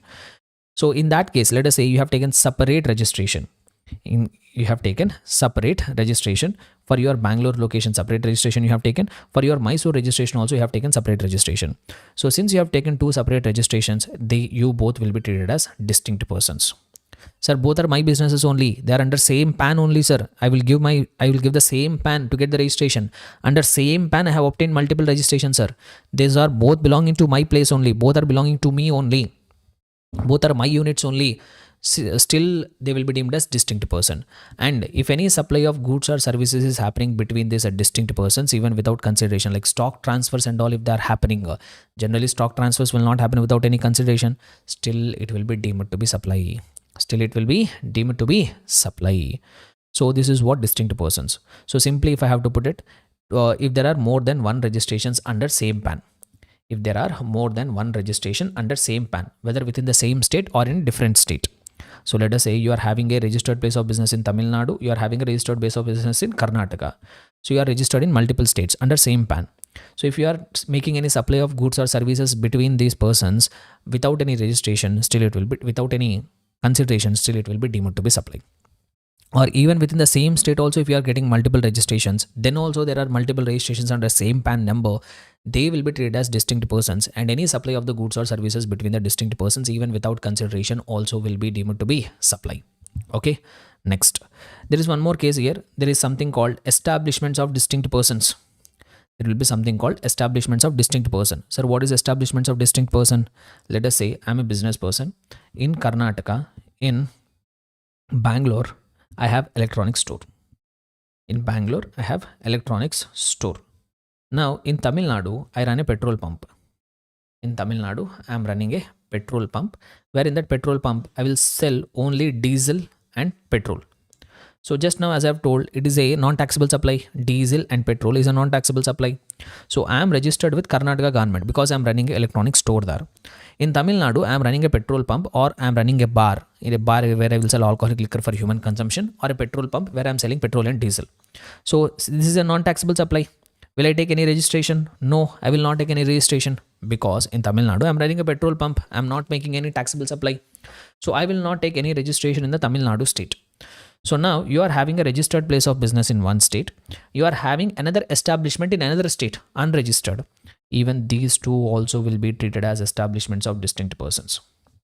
Even these two also will be treated as establishments of distinct persons. So that means these are also distinct persons only. If any supply of goods or services is happening between these two entities, even without consideration, still it will be deemed to be supply. Not just that, even international establishments also. Let us say I'm having a company in India. I have a branch office. I have an establishment outside of India. I have a branch office outside of India. Even they also will be treated as distinct persons under section number 25. Okay, right. So we have understood what is a related person, what is a distinct person. But what is the purpose of learning this related person and distinct person? Because under para number 2 of schedule 1, they have told that if any supply of goods or services is happening, between distinct persons or related persons, even without consideration, it will be deemed to be a supply. Okay, right. Now, let us come to para number 3. Sir, what does para number 3 say? But however, for this para number 2, before we go to para number 3, one more small point I would like to clarify. Let us say employer-employee. Employer-employee. As I have told, they are always related, no? In the related person definition, if you see, they told employer and employee, they are related persons. Let us say employer is giving a gift to employee. Employer is giving a gift to employee. When I am saying gift, there will not be any consideration, no? Common sense. If I am collecting any consideration, why I will call it as gift? I will not call it as gift, no. So if I am saying it as gift, definitely that will be without consideration only. So employer has given a gift to employee. So practically speaking, it is also a supply of goods without consideration between related persons. It should be deemed as supply, no? Yes. But here department has given relaxation. So what relaxation they have given is the gift given by employer to employee up to a value of 50,000 rupees per employee per financial year. Per employee per financial year. If the value of the gift given by employer to the employee is only up to 50,000 rupees, then it will not be qualified as supply. However, if the employer has given a gift to the employee for an amount exceeding 50,000 rupees, let us say, for example, an employer has given an iPhone as a gift to employee whose value is 60,000 rupees. So here, gift given by employer to the employee has exceeded 50,000 rupees. No, then it will be considered as supply. Sir, what will be considered as supply? Amount excess to 50,000. That is, will 10,000 be considered as supplied, or entire 60,000 will be considered as supply? Entire 60,000, not just 10,000. Not just the amount exceeding 50,000 rupees, entire value of the gift will be deemed to be supply. Okay, so this is what regarding para number 2 of schedule 1. Now coming to the next point, we'll talk about para number 3. Sir, what is para number 3? Let us say there is a principal. Now principal has supplied the goods to the agent without consideration, and this agent is going to make further supply. This agent is going to make further supply to the final consumer. So here what they have told is the goods is supplied by the principal to the agent without consideration, that also will be deemed to be supply. The goods supplied by the principal to the agent without consideration will be deemed to be supply. Similarly, let us say sometimes what will happen is there is a supplier. Now there is one principal also. This principal needed some raw material or needed some machinery, but he doesn't know how to purchase it. So that's why he appointed one agent. Now he will procure the goods from the supplier, and agent will supply the same goods to his principal. So agent is making supply of goods. So here one point here, just give me 1 minute. So principal is making supply of goods to the agent, or agent is making the supply of goods to the principal. Without consideration, still it will be deemed as supply. Even though there is no consideration, still these transactions will be deemed as supply. So supply of goods only. One more point you have to remember. For para number 3, they spoke only about supply of goods. For related persons and distinct persons, they told every kind of supply, be it supply of goods, be it supply of services. Just 1 minute.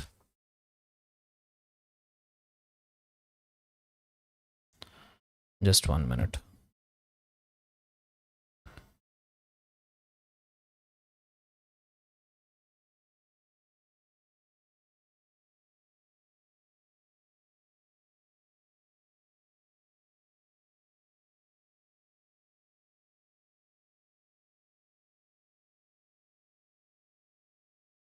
Okay. So para number 2. So in case of para number 2, they have told whether it is supply of goods or supply of services between related persons or distinct persons, it will be deemed as supply.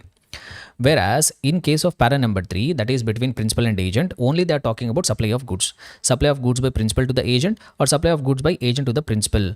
Without consideration, it will be deemed as supply. But they say one condition, only which agents will get covered. Only which agents will get covered under para number 3? Only those agents will get covered under para number 3 who are issuing the invoice in their own name. Who are issuing the invoice in their own name. Agent must give the invoice in his own name. So principal has made the supply of goods to the agent. Agent will make further supply to the final consumer. No. So for this transaction, agent should have given the invoice in his own name. Similarly, supplier will make the supply to the agent. No. Agent will make supply to the principal. No. Here also invoice should be given in the name of the agent. Then only they will get it covered here. Okay. So this is what para number 3. Now we have para number 4. Last activity under schedule 1, which will be deemed as supply even if done without consideration. So what is that one more last activity which will be deemed as supply even if done without consideration? So that is import of services. Once again, import of services. Even import of services without consideration also will be deemed to be supply. But when, sir, import of services without consideration will be deemed to be supply when it is obtained from when it is obtained from our own establishment outside of India, and it must be in the course or furtherance of business. So I will tell you, don't worry. So we have import of services getting treated as supply in 2 cases. One is under 7 subsection 1 clause B, where you are importing the services for consideration. Then under section 7 subsection 1 clause C, read with para number 4 schedule 1, import of services even without consideration is also getting treated as supply. So let us try to understand this comprehensive scenario with the help of one chart. See here, this is what the chart here will try to understand. So just let me take this.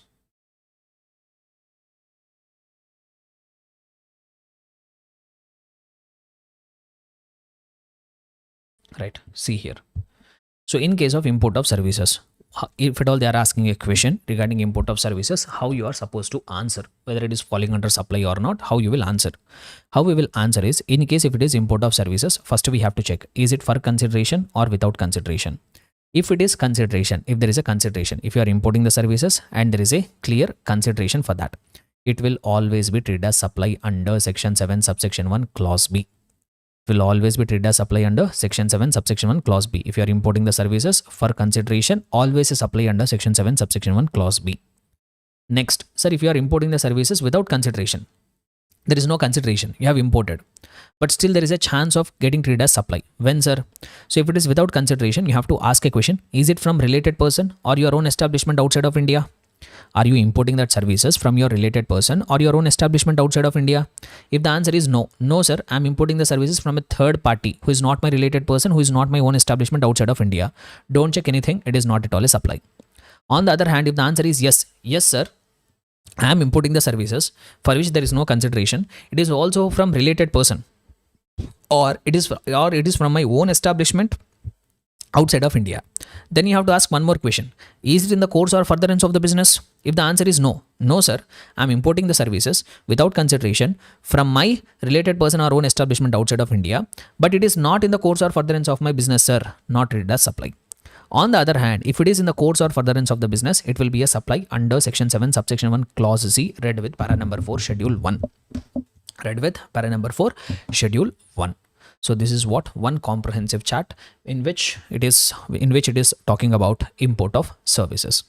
So if they have given any question regarding import of services, whether it will qualify as supply or will not qualify as supply, that you have to judge it with the help of this chart.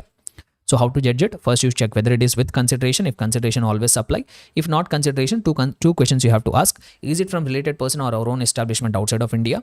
If the answer is yes, check whether it is in the course or furtherance of your business. If the answer is yes, then it will be qualified as supply under section 7 subsection 1 clause C. Okay, so these are the 4 paragraphs which will be deemed as supply even if done without consideration. Clear? So once again, if you come back, what we are actually discussing, right? So we have covered section 7 subsection 1. What will get included in the supply definition that we have covered. So then we have to understand, so once an activity has been qualified as supply, whether it will fall under supply of goods or will it fall under supply of services. So once an activity has been qualified as supply under section 7 subsection 1, we need to decide whether it will fall under supply of goods or will it fall under supply of services. Sir, why this is important? This is very important. Why? Because unless and until you determine whether it is supply of goods or supply of services, you will not be able to determine the rates. So that's why you need to determine whether an activity is falling under supply of goods or supply of services. Now that guidance has been given under schedule 2. So if you go to schedule 2 is a schedule which is identifying the activity, and they're telling whether that activity will fall under supply of goods or that activity will fall under supply of services. That guidance has been given under 7 subsection 1A, read along with schedule 2. So if you come here, you will be able to find it. There are some circulars. I will explain about the circulars in a while. As I have told, circulars are very important here, right? So if you see here, they have given schedule 2. In that schedule 2, they have listed down all the activities. What will be the activity and whether it will be treated as supply of goods or supply of services. So like that list has been given. So it is just a list which is saying what is the activity, whether it will be considered as supply of goods or supply of services. So this I would request you to refer to it. This you have a look at it once, you will be able to easily understand it. So just there is no purpose in revising this because it will be wasting our productive time. Even if I have to revise it also, what I should do, I should read this activity and what is it, so that anyhow you can do it. And also this part is not that important from the CA final examination point of view. So whether an activity will be qualified as supply of goods or it will fall under supply of services, that has been given under schedule 2. So just you refer to that schedule 2 once. Now, what is the most important thing is that I will cover it now, which is going to be which activities will not qualify as supply. This is important. From here, the questions will come. From here, there will be connected questions also tested. From here, there will be some questions which will be connected and tested. Okay. So let us see what are they. What are those activities which will not be considered as supply? Let me try to make you understand it.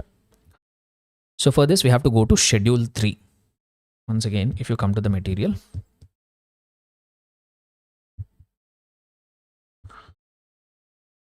right. So non-supplies in Schedule 3, which activities will not qualify as supply?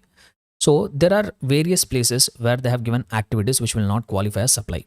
So one thing they have given is Schedule 3. They have given Schedule 3. In that Schedule 3, they have listed down the activities which will not qualify as supply, neither supply of goods, not even supply of services. Then they have identified some activities which are not qualified as supplies by way of a notification. They have even released a notification. By way of notification also, they have identified few activities which will not qualify as supplies. And even they have given some circulars. Through that circulars also, they have clarified which activities will not get qualified as supply. So we'll try to cover one by one. So first we will start with Schedule 3. Sir, what are those activities which are given under Schedule 3 which will not be considered as supply at all? See, if they are not getting considered as supply, if they are not getting considered as supply, if there is no supply, there is no question of GST only. So what are those activities which will not qualify as supply? One by one we will see. Number 1, services by an employee to the employer in the course or in relation to his employment.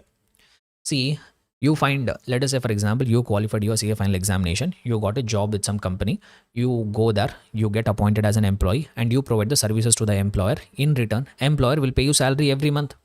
See, if you look at the scenario, services provided by employee to the employer for which he is receiving the consideration. That means it is getting covered under Section 7, subsection 1, clause A. Service is there, supply is there, consideration is there in the course or furtherance of business also. So when all these conditions are satisfied, the supplier, the employee, along with his salary, should also be collecting the GST, no? Logical or not? So I told Section 7, subsection 1, clause A, whenever there is a supply for a consideration and in the course or furtherance of the business, you should be collecting GST on it. So just look at the employees who are working with the company. They are providing services. Consideration is also there. That is also their usual activity. It is in the course or furtherance of the business. But did you hear at any time the employee collecting along with the salary GST also from the employer? No, it will not happen. Why, sir? It is falling under supply definition? No. Yes, even though it is falling under supply definition under Section 7, subsection 1, but it is the first activity which is mentioned under Schedule 3.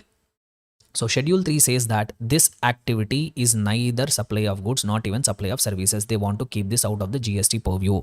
That is the reason why the employees are providing the services to their employer, collecting the salary, but along with the salary, they are not collecting GST because that activity has been kept outside of the GST purview by way of Schedule 3. They don't want to treat it as supply. And when I say services provided by employer to the employee to the employer, it could be a regular employee, it could be a casual labor, any service, any employee, if he is providing, he could be a regular employee, he could be a casual labor. So any employee providing services to the employer in the course of his employment will be not treated as supply. But it should be in the course of employment. If the employee is doing something beyond the course of his employment for which he is receiving consideration, then it will be treated as supply. On that, GST will be liable to be paid. Okay, next. So if you see here there are some important points. Services provided outside the ambit of employment for consideration. If you are doing something which is outside your ambit of employment, then there is no relaxation. Only whatever services which you are providing as an employee to the employer in the course of employment are only not treated as supply. If you are doing something outside the ambit of employment for a consideration, it will be treated as supply. Sir, what are that activities which will be done outside of the employment? So if you see it here, services provided on contract basis between two parties, principal to principal. So if some transaction is happening on principal to principal basis, not on employment basis, then it will be treated as supply. And payments made to an employee for not joining competing business, very important. If a company is paying some amount to the employee for not joining a competing business, that is not in the course of employment, they are giving the money for not joining competitive business, that will be treated as supply. Next, an independent director receiving the sitting fees. If there is a person who is an independent director, if he is receiving sitting fees, not salary, that sitting fees is subjected to TDS under Section 194J. That is not the service provided in relation to an employment. That is a professional service. That is also treated as supply. On that also GST will come. Okay, next. So this is the first activity mentioned under Schedule 3. Second activity, which is neither considered as supply of goods, not even considered as supply of services. Services by any court or tribunal established under any law for the time being in force. So whatever services which are getting provided by court, which are getting provided by tribunal, which is established under any law for the time being in force, not at all a supply. So when I say court or tribunal, it will also include Consumer Dispute Redressal Commission also. So a doubt has come, sir, you are saying services provided by court or tribunal is not a supply. When I say court or tribunal, will it also include consumer dispute redressal commission? Yes, even consumer dispute redressal commissions also are considered equivalent to courts or tribunals only. Even their services are also not read as supply. Then services provided by members of parliament, MPs, MLAs, members of panchayats, members of municipalities, members of other local authorities, not a supply. So, or people who are performing any duties in pursuance of any provisions of the constitution, like Prime Minister of India, President of India, Chief Election Commissioner of India. So these are all the people who are providing the services as per the provisions of the constitution. Their activities also are not read as supply. Then duties performed by any person acting as a chairperson or a member or a director in any body established by central government or state government or local authority. So like GST Council chairman, like that, CBIC board chairman. So like that, these people who are holding a position as a chairperson or member of any body which is established by the central government, state government or local authority, even their services are also not read as supply. Next one, services of funeral, burial, crematorium or mortuary, including the transportation of deceased. See, when the person is alive, the government is anyhow harassing him in the name of various taxes. At least when the person expires, let him die in peace. Services related to funeral, burial, crematorium or mortuary, including the transportation of the deceased person, are not read as supply. But here you have to pay any close attention. Only services related to funeral, burial, crematorium or mortuary. If you are buying any goods for funeral, burial, crematorium, they might be taxable.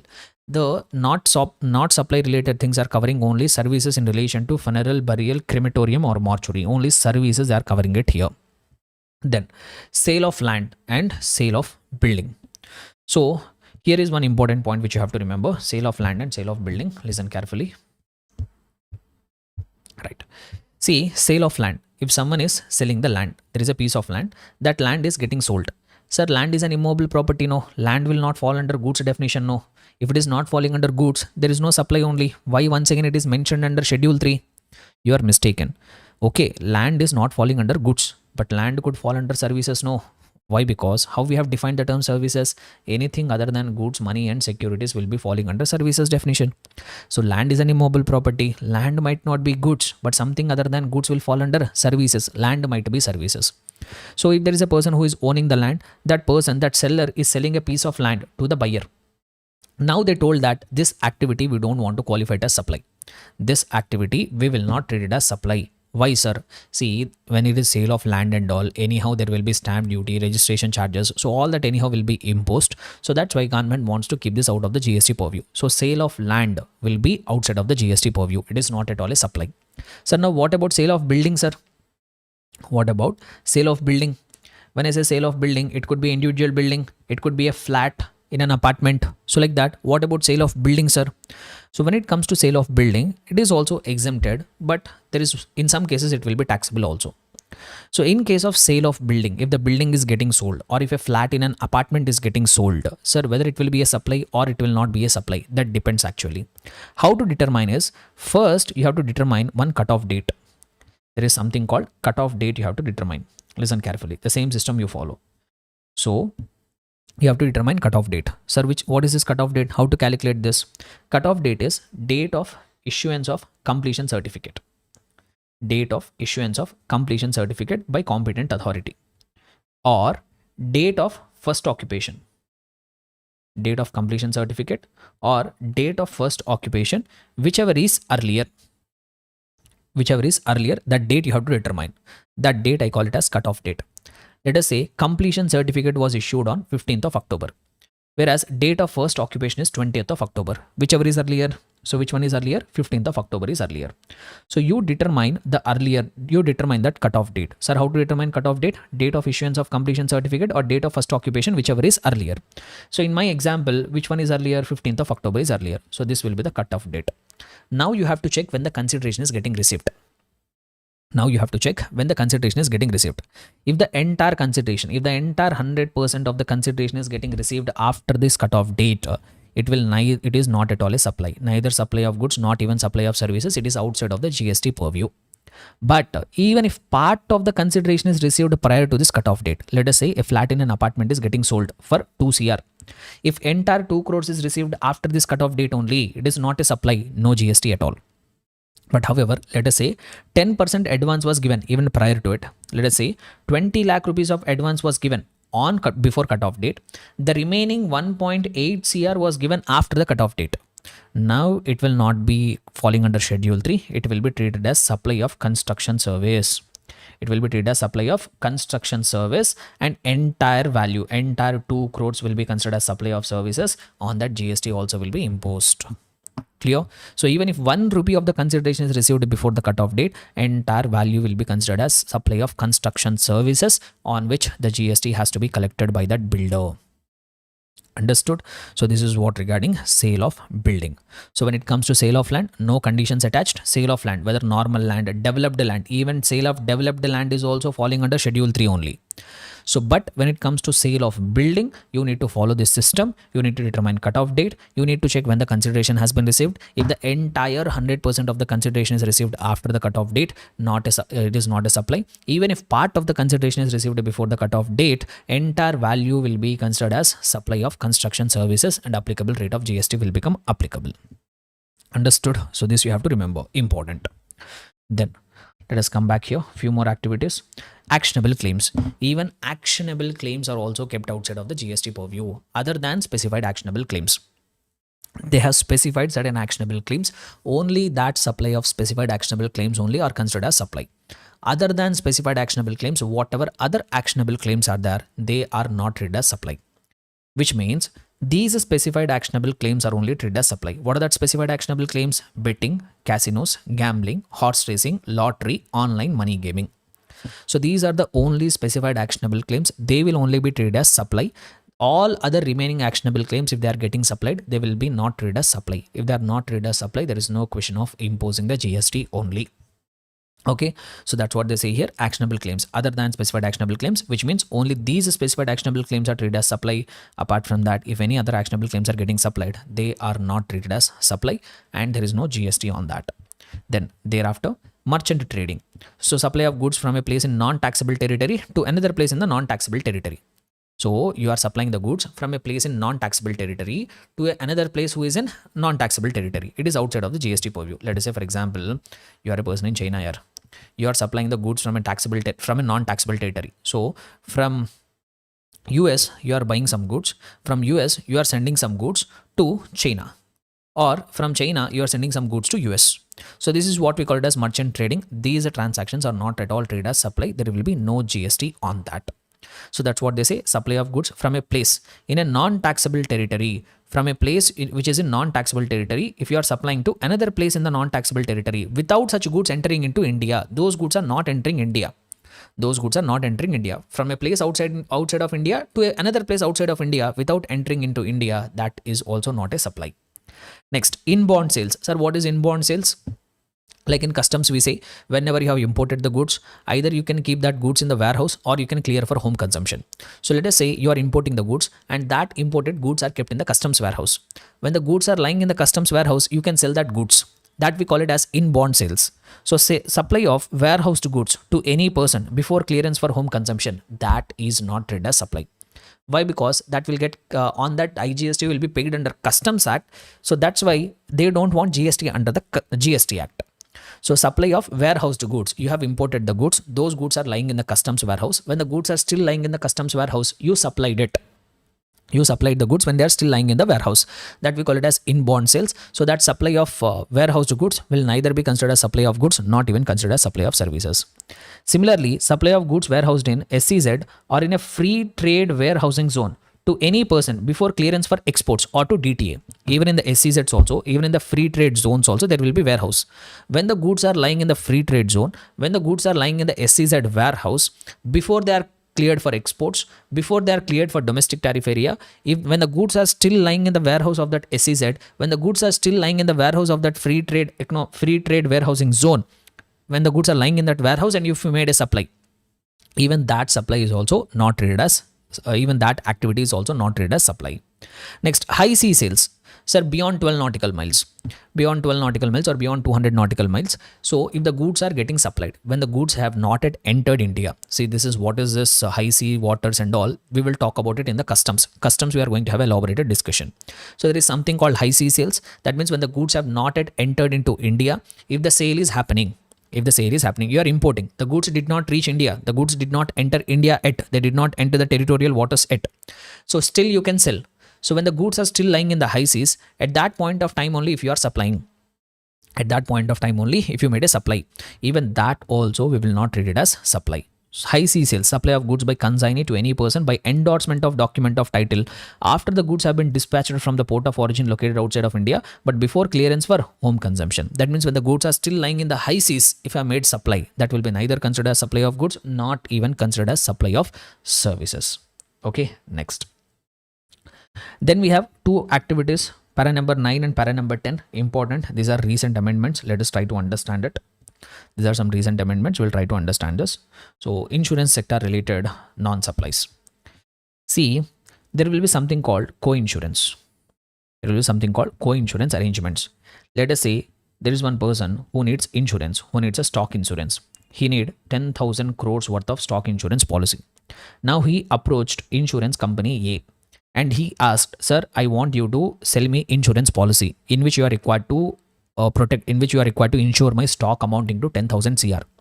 But this person, this insurance company A doesn't want to take the full risk. So what they have told, they went to another company, insurance company B, they have entered. They told, boss, one of the customer has approached me and they have asked me to give a 10,000 crores of policy, but we are not ready to take that much amount of risk. Let us do one thing. We will take the risk amounting to 6,000 crores. We will take 60% of the risk. You take 40% of the risk. Collectively, we will sell the insurance policy to the insured. So initially this company approached insurance company A only, but this A company has approached insurance company B and told, boss, we will share the risk. I will assure 60%, you will assure 40%. So here insurance company A will be called as lead insurer, whereas insurance company B will be called as co-insurer. Okay, so both collectively has agreed to sell the insurance policy. This entire agreement I call it as co-insurance agreement. They both have collectively agreed to supply insurance services to cover the stock of entire 10,000 crores. Let us say, for example, for selling this policy, the insurance premium which they are charging is 10 CR. The 10 CR rupees of insurance premium they are charging. So on this 10 crore rupees of insurance premium, even IGST also will be collected. So let us say IGST, which is applicable on this entire insurance premium, is 1.8 CR. So or IGST, CGST, SGST, whatever you want to call it, you can call it. But for simplicity, I'm saying 18% of GST, total 11.8 CR has been collected. Practically what will happen is this insurance premium will be collected by the lead insurer.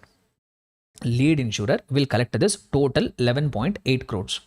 Out of that, 10 crores they will retain and this 1.8 crores will be paid to the government directly. So 1.8 crores amount of GST will be paid to the government. Now, this lead insurer has collected total how much premium? 10 CR. Can he retain that entire 10 crores worth of insurance premium? No. Why? Because he has co-insurance agreement. No. He is taking only 60% of the risk. So he will retain out of that 10 crores, he will retain 6 crore rupees only. The balance of 4 crore rupees is required to be remitted because it is a co-insurance agreement. No. So 10 crores they have collected, but they are taking only 60% of the risk. 6 crore rupees of insurance premium only they will retain. 4 crores will be shared with the co-insurer. So now what happened is, now some proper officers have started thinking that, so this insurance company is paying consideration for 4 crore rupees to the co-insurer. In return, insurance company B is providing services to insurance company A. Now, these proper officers have even started asking GST on that 4 crore rupees of co-insurance premium shared. So this lead insurer has shared out of the total premium, he shared 4 crore rupees and proper officers have also started asking GST on that 4 crore rupees of sharing of insurance premium also. But department gave a clarification by way of amending schedule 3 and have added new paragraph saying that this sharing of co-insurance premium between the lead insurer and the co-insurer, this will not be treated as supply. On this 4 crore rupees, we don't want GST. Why, sir? Why? Because this 4 crores is nothing but a part of this 10 crores only on which a GST is already paid. So this 4 crores is not some separate consideration. This 4 crores is actually a part of the total premium of 10 crores. And on the total premium, anyhow 1.8 CR full amount has been subjected to GST and the government has already got it. So from that 10 crores on which a GST has already been fully paid, from that only the share is happening. So once again, if the government starts taxing this 4 crore rupees, it will be a double taxation. So that's why what the government told is sharing of insurance premium by the lead insurer with the co-insurer will not be treated as supply. On that, we will not impose any kind of GST. Okay, Right. Next, coming to the one more last clause. So one more last clause we have, last paragraph we have under schedule 3, which will not be treated as supply. That also will try to do it. So what is that last paragraph which will not be treated as supply is? So now it is reinsurance. Okay. Let us say there is a company, insurance company A, which is a main insurer. So what they have done is they have already sold insurance policy amounting to 10,000, providing a coverage of 10,000 crores, for which they have collected 10 crore rupees of premium. Initially, they did not approach any co-insurer. Insurance company A single-handedly, they sold 10,000 crores of insurance policy for an insurance premium of 10 crores, on which they have paid GST also 1.8 CR. Total 11.8 crore rupees they have collected. Out of that, insurance company has retained that 10 crore rupees. 1.8 crore rupees was paid to the government. Now, after they have sold the insurance policy, let us say they are feeling that they have taken more risk. So what they can do, they can go to another insurance company and they can reinsure. So here it is not co-insurance. Co-insurance means both collectively, at the first place only, they both will come collectively and sell the insurance policy. But here, first insurance company A has already sold the insurance policy, but they are feeling that they have taken extra risk. Now what they are doing is, they are going to insurance company B and they are asking them, sir, you please provide us reinsurance. Services. So you please reinsure 30% of our risk. We will give you some premium. Let us say, for example, they told, sir, you please take up some risk. We will give you some 4 crore rupees. So for that 4 crore rupees, you please take up the reinsurance. We want you to provide reinsurance services. So now here insurance company B is providing reinsurance services for which they are receiving the consideration of 4 CR. Sir, will that reinsurance commission, will that reinsurance premium, will that be subjected to GST? Yes. It is now separate supply of service. It is not just a sharing. Insurance company B is providing the services to insurance company A for which they are receiving 4 crore rupees of consideration. Sir, on that, will GST come? Yes, because it is a fresh supply of service. So on this 4 CR along with the GST they will collect. So 4 into 18% if I do, it will come to 0.72. So 4 into 0.72, total 4.72 crores has been collected. Now insurance company will remit that 0.72 crores to the government as GST for their insurance services. But here is one more thing which will happen.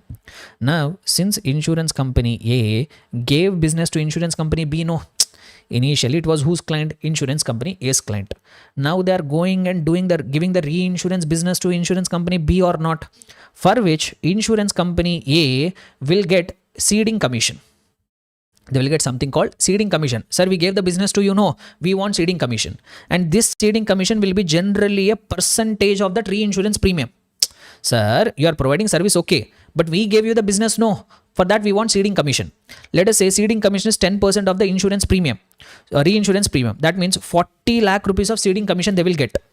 So now insurance company is required to pay ceding commission, 40 lakhs worth of ceding commission for providing the services, for giving business. In return, insurance company is giving reinsurance business, right? So now on this 40 lakh rupees also, will it be subjected to GST? The answer is no. That's what para number 10 says. So ceding commission, on that ceding commission, it will not be treated as supply. Why, sir? Why? Because that ceding commission is part of this 4 crores only, no. The ceding commission, which this initial insurance company is getting, is part of that reinsurance premium 4 crore rupees. And this entire reinsurance premium of 4 crore rupees is already subjected to GST. From that only part you are getting it as ceding commission. So that's why department told, even on the ceding commission also will not treat as supply. We don't want GST on it. Okay, that's all. So these are the 2 points. One is sharing of insurance premium between lead insurer and co-insurer, and other one is receipt of the ceding commission by the original insurer from the reinsurer. Okay, so both are not treated as supply. So with the help of these examples, I hope you are able to understand. So 9 and 10 also we have covered. Para number 9 and 10. So these are activities which are not treated as supply by way of schedule 3. Then there are some activities which will not be treated as supply even by way of notification. Government has released a notification, and through that notification also, they have told that certain activities will not be treated as supply. What are they? Number 1, activities in relation to panchayat or municipality functions. So panchayats and municipalities, they are also treated as they are also government entities. Whatever activities they are doing, they will also fall under business definition. But whatever activity panchayat is doing or whatever activity municipality is doing in relation to any function entrusted to them under Article 243G or 243W, Article 243G or 243W. So what is happening here? Cover page, is it CA or CMA inter? And in caption, final. Is this actually inter or final? This is a final marathon here. This is a final IDT marathon. So it is IDT. We are doing IDT marathon only, not CA inter. Listen, for final only we are doing it, right? So whatever activity a panchayat is doing, whatever activity a municipality is doing in relation to any function which is entrusted to them under Article 243G or Article 243W of the Constitution, they are not treated as supply. They are not treated as supply. On that, panchayat and municipality will not be liable to pay any GST. So municipality or panchayat, whatever functions they are doing in relation to any function which is entrusted to them under Article 243G or 243W of the Constitution, they will be not treated as supply at all. Similarly, state government will provide the services of grant of alcoholic liquor for license, alcoholic liquor license. So if you want to open a bar in any state, for that case, what you need to do is first you have to approach the government, state government, and you have to apply for license. State government will give you license to operate a bar, then only you can open that bar. So this service is provided by state government by way of grant of license for alcoholic liquor for human consumption. So that services provided by the state government are not treated as supply. On that, GST will not be applicable. But here the relaxation is there only for supply of services of grant of license for alcoholic liquor for human consumption. Apart from that, state government might grant various other licenses also. They will be treated as supply. Only supply of services related to grant of license for alcoholic liquor for human consumption, that is only not treated as supply. Other licenses like mining licenses, etc., they will all be treated as supply. On that, GST will come. Okay, now there are some circulars. By way of some circulars also, the department has clarified that some activities are not going to treat as supply. There are some circulars also. By way of circulars also, they have clarified certain activities not as supply. So this I will try to explain in a quick manner. So interstate movement of various modes of conveyance and interstate movements of rigs, tools and spares on wheels. Sir, what is it? One simple example I will tell you. Let us say there is a TCI Freight. TCI Freight is a GTA company. No, they are having places of business all over India. Let us say they are having a place of business in Bangalore. They are also having a place of business in Chennai. They are also having an office in Chennai. Now TCI Freight will provide the transportation of goods and services, right? Now every day, let us say from Bangalore, there will be a truck. So this truck will be loaded with the goods which are required to be transported.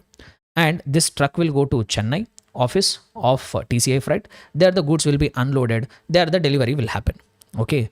Now what one PO has done is, see, these two are registered persons of the same entity under same PAN. They have taken registration with Karnataka government. They have also taken registration with Tamil Nadu government.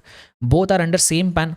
So practically, since there are multiple registrations under same PAN, they both will be treated as distinct persons. Distinct persons under section number 25. So if they are distinct persons, any supply of goods between distinct persons without consideration, should it be deemed as supply or not? So what one useless PO has done the interpretation is, sir, he determined the entire value of the truck. He determined entire value of the truck and he told that this entire value of the truck, this truck is going from Bangalore to Chennai between distinct persons without consideration. He determined the entire value of the truck and he told that entire value of the truck, I will deem it as supply under para number 2 schedule 1, supply between distinct persons or related persons without consideration. So entire value of the truck he has determined and he invoked 7 subsection 1 clause C. He treated it as supply and he asked these people to pay the GST on the entire value of the truck. Entire value of the truck. Very interesting interpretation, no? Yes, very interesting interpretation, very good interpretation, but it is nothing short of harassment. It is equal to harassment only. It is equal to harassment only. So that's why what they have told is any interstate movement of conveyances like trucks, or if you take buses, even bus transportation service providers also have same kind of activity.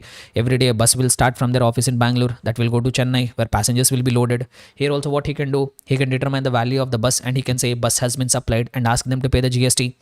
So like this, harassments are happening. So like that, any conveyances, interstate movement of conveyance. So if you read it here, interstate movement of various modes of conveyance between distinct persons. Sir, what could be that conveyance? That could be train, buses, trucks, tankers, trailers, vessels, containers, aircrafts, for the purpose of carrying goods or passengers or both. if there is any interstate movement of conveyance is happening, like any bus, a train, a truck, if interstate movement is happening between distinct person. For what purpose? For carrying goods or for carrying passengers. Or if that interstate movement is happening for repairs and maintenance. Let us say, for example, this TCI freight, there is one truck there. The truck has got damaged. Now, this TCI freight is having a repair center only at Chennai. So now this truck is going from Bangalore to Chennai to get repaired. So like that, interstate movement of conveyance is happening either for carrying goods or passengers or for repairs and maintenance, except in cases where such movement is for further supply. This point I will come back to that later. So if there is any interstate movement is happening of conveyances for carrying goods or passengers or for repairs and maintenance, it shall be treated neither as supply of goods, not even supply of services, and it will not be liable to GST. It will not be liable to GST except when that movement is happening for further supply of the same conveyance. Let us say, for example, Ashok Leyland is there. Now this Ashok Leyland is they have a factory in Gujarat. So in the factory, they have manufactured buses. Now these buses are taken to Delhi, where showroom is there. From that showroom, these trucks will be sold. So here also interstate movement of conveyance is happening. But here the interstate movement of conveyance is happening not for carrying passengers or transportation of goods, not for repairs and maintenance, but here that interstate movement of conveyance is happening for making further supply. In that case, you can treat it as supply of goods. In that case, you can invoke section 7, subsection 1, clause C, para number 2, schedule 1. You can invoke it and you can treat it as supply even without consideration, and you can impose a GST on it. Understood? So that's what they try to say it here. However, applicable IGST will be applicable on repairs. On whatever repairs and maintenance value is there, on that GST you can impose it, but not on the entire value of the truck or conveyance or whatever it is. The same explanation of this circular will become applicable for interstate movement of rigs, tools, spares and all goods on wheels. Whatever explanation the circular I have given now, the same explanation will become applicable even for interstate movement of rigs, tools and spares also. Sir, what is it? Let us say, for example, I am a builder. I am having multiple places of business. I do construction at multiple places. I am doing construction in Bangalore. I am also doing construction in Chennai. So at Bangalore location, I have a truck. I have one crane. Sorry, not truck. I have one crane. So this crane I was using at the construction site in Bangalore. So now here the construction got over. Now I am taking that crane from my Bangalore location to Chennai, where the new construction is happening. Now once again pivoted the interpretation. Both are distinct persons. This crane is getting transported from Bangalore to Chennai under same pan. So he determined the value of the crane and he told that this entire value of the crane is supplied between distinct persons without consideration. On that you are required to pay the GST. So it is also unnecessary harassment. So what the department has told is, whatever explanation we have given for conveyance, same explanation will become applicable here. So if there is any interstate movement of rigs, tools or wheels like cranes and all between distinct persons for the purpose of repairs or for the purpose of any other thing other than making further supply, then in that case you should not treat it as supply. So whatever explanation they have given it in the case of interstate movement of conveyances, the same explanation they have given it even for interstate movement of rigs, tools and cranes, etc. Clear? So these are some activities which are not treated as supply by way of circular. So we have covered what are the activities which are not treated as supply under Schedule 3. What are the activities which are not treated as supply under Schedule 3 we are done. Under notification, which activities are not treated as supply, that also we are done. Which activities will not be treated as supply by way of circulars, that also we have covered it. Okay, now so with this we have completed mostly section number 7. Section number 7, all the important portions I have covered. But a few things I would like to tell you here, a few circulars I would like to explain here. A few circulars which are very important from the examination perspective, I have to explain it here. One is profit petroleum, cost petroleum. Profit petroleum, cost petroleum. Regarding this, one issue is there that I have to explain. Let us say, for example, there is one oil refining company, Reliance Industries Limited. Now for this Reliance Industries Limited, the government has given license to do the exploration. Like for example, wherever there are this oil reserves are there, so their exploration should happen. Let us say, for example, in the ocean, in one river, there is some oil reserves are there, crude reserves are there. So the government can't go and explore, whether they have to do some activity and they have to dig that ocean, and there they will find out whether there is a crude or not. But government will not be able to do that activity. So government has given the license for Reliance Industries Limited to do the exploration. Now Reliance will do exploration. After doing exploration, let us say, for example, they found the crude reserves. They found crude reserves. Now whatever crude reserves they have explored, that they will sell, no? That they will sell. So after they have sold that crude proceeds and all, from that they will have revenue, they will have receipts. Now the agreement between the government and Reliance will be such that government will give the license to the Reliance to do the exploration. Now Reliance will do the exploration and extract that crude and all. Thereafter they will supply. From that they will get the revenue. First revenue will be used by the Reliance to adjust their cost, to recover their cost. For doing this exploration activity, they will incur cost. No, let us say for example, they recovered, they explored the crude, they got crude, they extracted the crude and they made a supply. Let us say total 1000 crores worth of crude they are able to supply. Now the agreement between government and Reliance will be something like this. First, out of the revenue, whatever Reliance has generated, they will use it to recover the cost.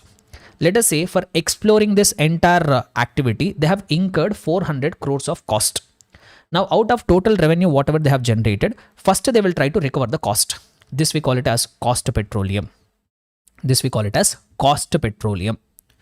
So first 1000 crores they have totally recovered, out of which 400 crores is for recovery of the cost. So this we call it as cost petroleum. Remaining we have no excess amount is there, no, this 600 crores we have. So this will be called as profit petroleum. This will be called as profit petroleum. So first we will talk about cost petroleum. So Reliance Industries Limited did the exploration, extracted the crude, sold it, and out of that, first they are recovering that proceeds against that cost petroleum to recover their own cost. So will this 400 crores of cost petroleum, which is recovered by Reliance, can it be treated as supply? No. The department has given a circular clarifying that cost petroleum will not be considered as supply. Why? Because the Reliance, when they are collecting the cost petroleum, they are recovering their own cost. They are not making supply to anybody. They're not making supply to anybody. So recovery of cost petroleum is not a supply. On that GST will not come, because by recovering the cost, you are not making supply to anybody. You are recovering your own cost. Now, the agreement will be remaining profit petroleum will be there, no? So in the profit petroleum, there will be agreement. Since the government has given license to Reliance to do the exploration. So out of the 600 crores, let us say government says 30% share should go to the government, 70% should be retained by the Reliance. So now as per the agreement, out of this profit petroleum, 30% should go to the government, no? 30%, that means if you do it here, 180 crore rupees should go to government. So no? These are 18, yeah. 180 crores should go to the government. So Reliance will pay 180 crore rupees to the government for grant of license. Reliance will pay a share of profit petroleum to the government for grant of license here. So this is supply of service. Government is making supply of service to the Reliance by way of granting of license for exploration, for which they are receiving the consideration in the form of share of profit petroleum. So here it is supply of service. Share of profit petroleum is a supply of service provided by government to the Reliance. But even though it is supply, it is exempted. Even though it is supply, even though it is supply of service, it is exempted. That we will see it in the exemptions chapter. It will be exempted. Okay. So 2 points which I want to clarify here. Cost petroleum, not at all a supply. Why? Because the company is recovering their own cost. They are not making supply to anybody. So cost petroleum is not a supply at all. Profit petroleum, share of profit petroleum with the government is a supply of service. The government is granting you license for exploration of natural reserves, for which they are getting the consideration in the form of share of profit petroleum. That is consideration for supply of license. Yes, that is a supply of service only, but that is exempted supply. On that GST will not become applicable. It is exempted supply. So cost petroleum is not at all supply. Share of profit petroleum is a supply, but it is an exempt supply. Okay, so this is one circular. Next. One more circular I would like to explain it here. One more important circular I will try to explain. Why? Because for CA final, especially from the supply chapter and all, not the main provisions, circulars are very important. Right. So one more circular I will explain. Joint venture. Cash calls in the joint venture. Let us say for example, 4 people are there. A, B, C and D. All of them have collectively created a joint venture. They have collectively created a joint venture. So now for this joint venture, when operating member is there, D is operating. So 4 people are there, 4 individual persons are there, A, B, C and D. They collectively came and created the joint venture. Now this joint venture, someone has to operate. No, one of the members of the joint venture, D himself is operating member. He is operating the joint venture. Now what happened is each of this person has contributed their share. A, B, C and D contributed. Let us say each of them contributed 10 lakh rupees. Total 40 lakh rupees of money has been accumulated with the joint venture. Now using that 40 lakh rupees, this operating member purchased a plant and machinery. Did some manufacturing activity. Did the business. Thereafter, that whatever profit they have made, that was shared with all these four members. That was shared with all the four members. So in case of this example, four people have come forward, created a joint venture. They all contributed the capital. In the name of the joint venture, they purchased one new plant and machinery, did the activity, and they are sharing the proceeds. Now, whatever 10 lakh rupees each member is contributing to that joint venture, can it be treated as consideration for supply of service by joint venture? No. No, it is not supply of service. Why? Because it is purely a transaction in money. So members are contributing to the joint venturing, doing the business, and sharing the proceeds. So this is purely a transaction in money. It is not supply of service. It is not at all a supply, first of all. It is not a supply. It is just a transaction in money. Now, let me tell you another case. Let us say, listen carefully, minute details are there here. A, B, C, and D. Four people are there.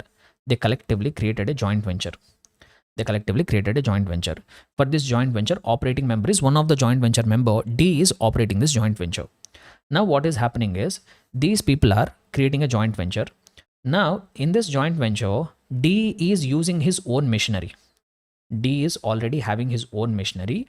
D is using his own machinery, and using that own machinery, he's doing that production or manufacturing, some activity he's doing. Now, whatever cost that has been incurred for the purpose of running his own machinery, that is getting recovered from the members of the joint venture. Sir, will that be treated as supply of service? Yes, in that case, it will be treated as supply of service. So here, the point of difference here is, here it is a supply, and on that transaction, GST will become applicable. Whatever amount that is collected from A, whatever amount that is collected from B, whatever amount that is collected from C and all, for running the joint venture, where D is using his own machinery for the purpose of running it. He's not purchasing any new machinery in the joint venture's name. D, one of the operating member, is using his own machinery and he's providing the services for which he's collecting the amount from other joint venture members. This is the consideration for supply, and on that consideration, GST will come.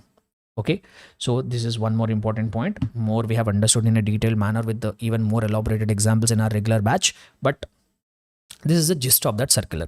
Okay, right. So what is the summary here?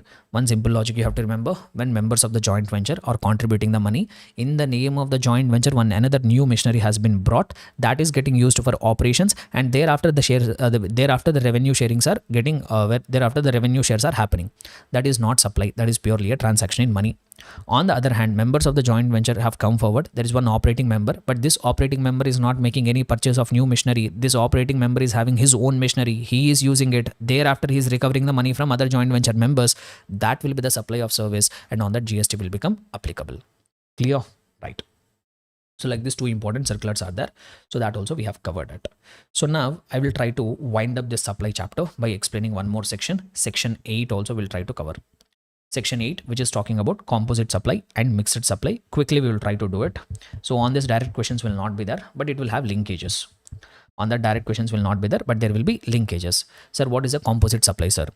So composite supply means when you are getting a supply in which two or more taxable supplies of goods or services or any combination thereof you are getting. In a single supply, if you are getting not just one single supply, you are getting a combination of taxable supplies as a part of a single supply. That I call it as composite supply, provided if they are naturally bundled and supplied in conjunction with each other. So one very good example, whatever example I have used in the class, the same example I will use it here. Let us say you are going and purchasing a laptop with the vendor from the electronic store. Now he will ask you some price. For that price, he will supply you laptop bag, and also laptop charger. So as a part of the single supply, you are getting more than one taxable supply. So you are getting laptop charger, you are getting a laptop, you're also getting a bag. Yes or no? So like this, you are getting a combination of taxable supplies as a part of a single supply.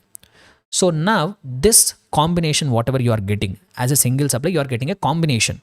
So this will either fall under composite supply or this will fall under mixed supply. Sir, when composite supply, when mixed supply? One simple logic: if you are getting a combination of taxable supplies for a single price, that will be treated as composite supply when they are naturally bundled with each other. When they are naturally bundled. So you are getting more than one supply. You are getting a combination of goods or services as a package. This will fall either under composite supply or under mixed supply. When composite supply, sir, very simple. If they are naturally bundled in the ordinary course of business, then I will call it as composite supply. Sir, when I can say it as naturally bundled? Very simple. Number one, the supplies are combined. Whatever supplies that are combined are of such a nature that one of them is a principal supply, whereas the other one is an ancillary supply. Out of the combination, whatever you have got, if you are able to decide that one of them is a principal supply, whereas the others are ancillary supplies. So if you take the same laptop example, you are getting laptop, charger, bag. So you tell me, in this package, are you able to identify any one such supply which is a principal supply, which is a main supply? Yes, you are able to identify. Which one is that? Laptop. Laptop is a principal supply. Yes or no? Laptop is a principal supply, whereas charger, bag, these are all ancillary. To make my principal supply more enjoyable, they have been provided. So then you can call them as naturally bundled. Or one more way of identification of composite supply is, everybody in the market is doing it, not just this vendor. If you go to any other vendor, every supplier will give you, if you're going and buying a laptop, every supplier will give you a bag. Along with that, he will also give you a charger. Or as a recipient, you are expecting them as a package. As a recipient, you generally expect that as a package. As a recipient, you don't want to buy the charger, laptop, bag separately. You always expect it as a package. Then also it can be called as naturally bundled. So like that, there will be few factors. Considering all that factors, you have to decide if you are getting a combination of supplies as a single package, are they naturally bundled or not? You have to check. So one important rule to decide whether it is naturally bundled or not is, if that combination is in such a manner that out of that, one element is a principal supply, one element is a main supply, remaining supplies are ancillary to it. Then we can call them as naturally bundled. And if they are naturally bundled, they will be treated as composite supply. And what will be the tax treatment, sir, if they are treated as composite supply? If they are treated as composite supply, what will be the tax treatment is, whatever is the rate of, whatever there is a principal supply is there, that entire supply will be treated as principal supply only. So now in my laptop, charger, bag example, what is the principal supply? Laptop, no? So that entire supply will be deemed as supply of laptop only. So whatever rate that is applicable for my principal supply, the same rate will be applied on the total value. So let us say they are selling that for 1,20,000. For this 1,20,000, you are getting a laptop also, you are getting a charger also, you are getting a bag also. Let us say laptop attracts 18%, charger attracts 12%, bag attracts 5% only. But this entire 1 lakh, since it is a composite supply, this entire 1,20,000 will be treated as supply of principal supply, which is laptop only. Whatever rate that is applicable for laptop, that rate will become, 18%. Whatever rate that is applicable for laptop on this entire 1,20,000 rupees, that 18% rate only will become applicable. Understood? Then, sir, when mixed supply, in case if you are getting a combination, but if it is not naturally bundled, if it is what? Not naturally bundled, if it is artificially bundled, then we will classify it as mixed supply. Sir, what do you mean by not naturally bundled? That means every product is having its own significance. Like if I have to give you one example, one common example, which I use it in the classroom as well. Let us say one Diwali package. Cadbury is selling one Diwali package where it will have 4 compartments. One will contain sweets, one will contain chocolates, one will contain crackers, one will contain dry fruits. Like that, for one single price, you are getting one package. Now, for you are getting multiple supplies, you are getting a combination. You tell me, out of this combination, is there anything which is principal supply? No. Every product is having its own significance. There is no principal supply. There is no ancillary supplies. Since every product is having their own importance, here it is not naturally bundled. I can't classify it under composite supply. I have to bring it under mixed supply. So if it is not getting naturally bundled, it will be treated as mixed supply. Sir, if it is treated as mixed supply, what will be the tax treatment, sir? Very simple. So multiple products are there. No, in my package, 4 products are there. A, B, C, D. They are all artificially bundled. Determine individual rates. Let us say product A attracts 18%, product B attracts 5%, product C attracts 40%, product D is going to attract only 12%. So like that, artificial bundling has happened. Now this package is getting sold for 50,000 rupees. They say that this entire 50,000 treated as supply of that particular product which attracts the highest rate of GST. So which product is attracting highest rate of GST? C. So this entire 50,000 will be deemed to be the value for making a supply of product C only. Whatever highest rate is there, that rate will be multiplied on the entire value. So entire 50,000 rupees will attract the GST at the rate of 40%. Able to understand? So this is what composite supply and mixed supply. Not that important. They will not ask a direct question from composite and mixed supply, but you have to have this discussion at the back of your mind. Why? Because this composite supply, mixed supply also, we are going to use it till our last chapter. At all chapters it will have significance. Understood? So this is what important content from section number 8. So we have covered only supply chapter here, but before that we have understood the overall structure of the GST, overall system of the GST we have understood. Thereafter we have covered the supply chapter. What is supply, what is not supply, so all that things we have covered it, right? So with this I'm going to wind up this supply chapter.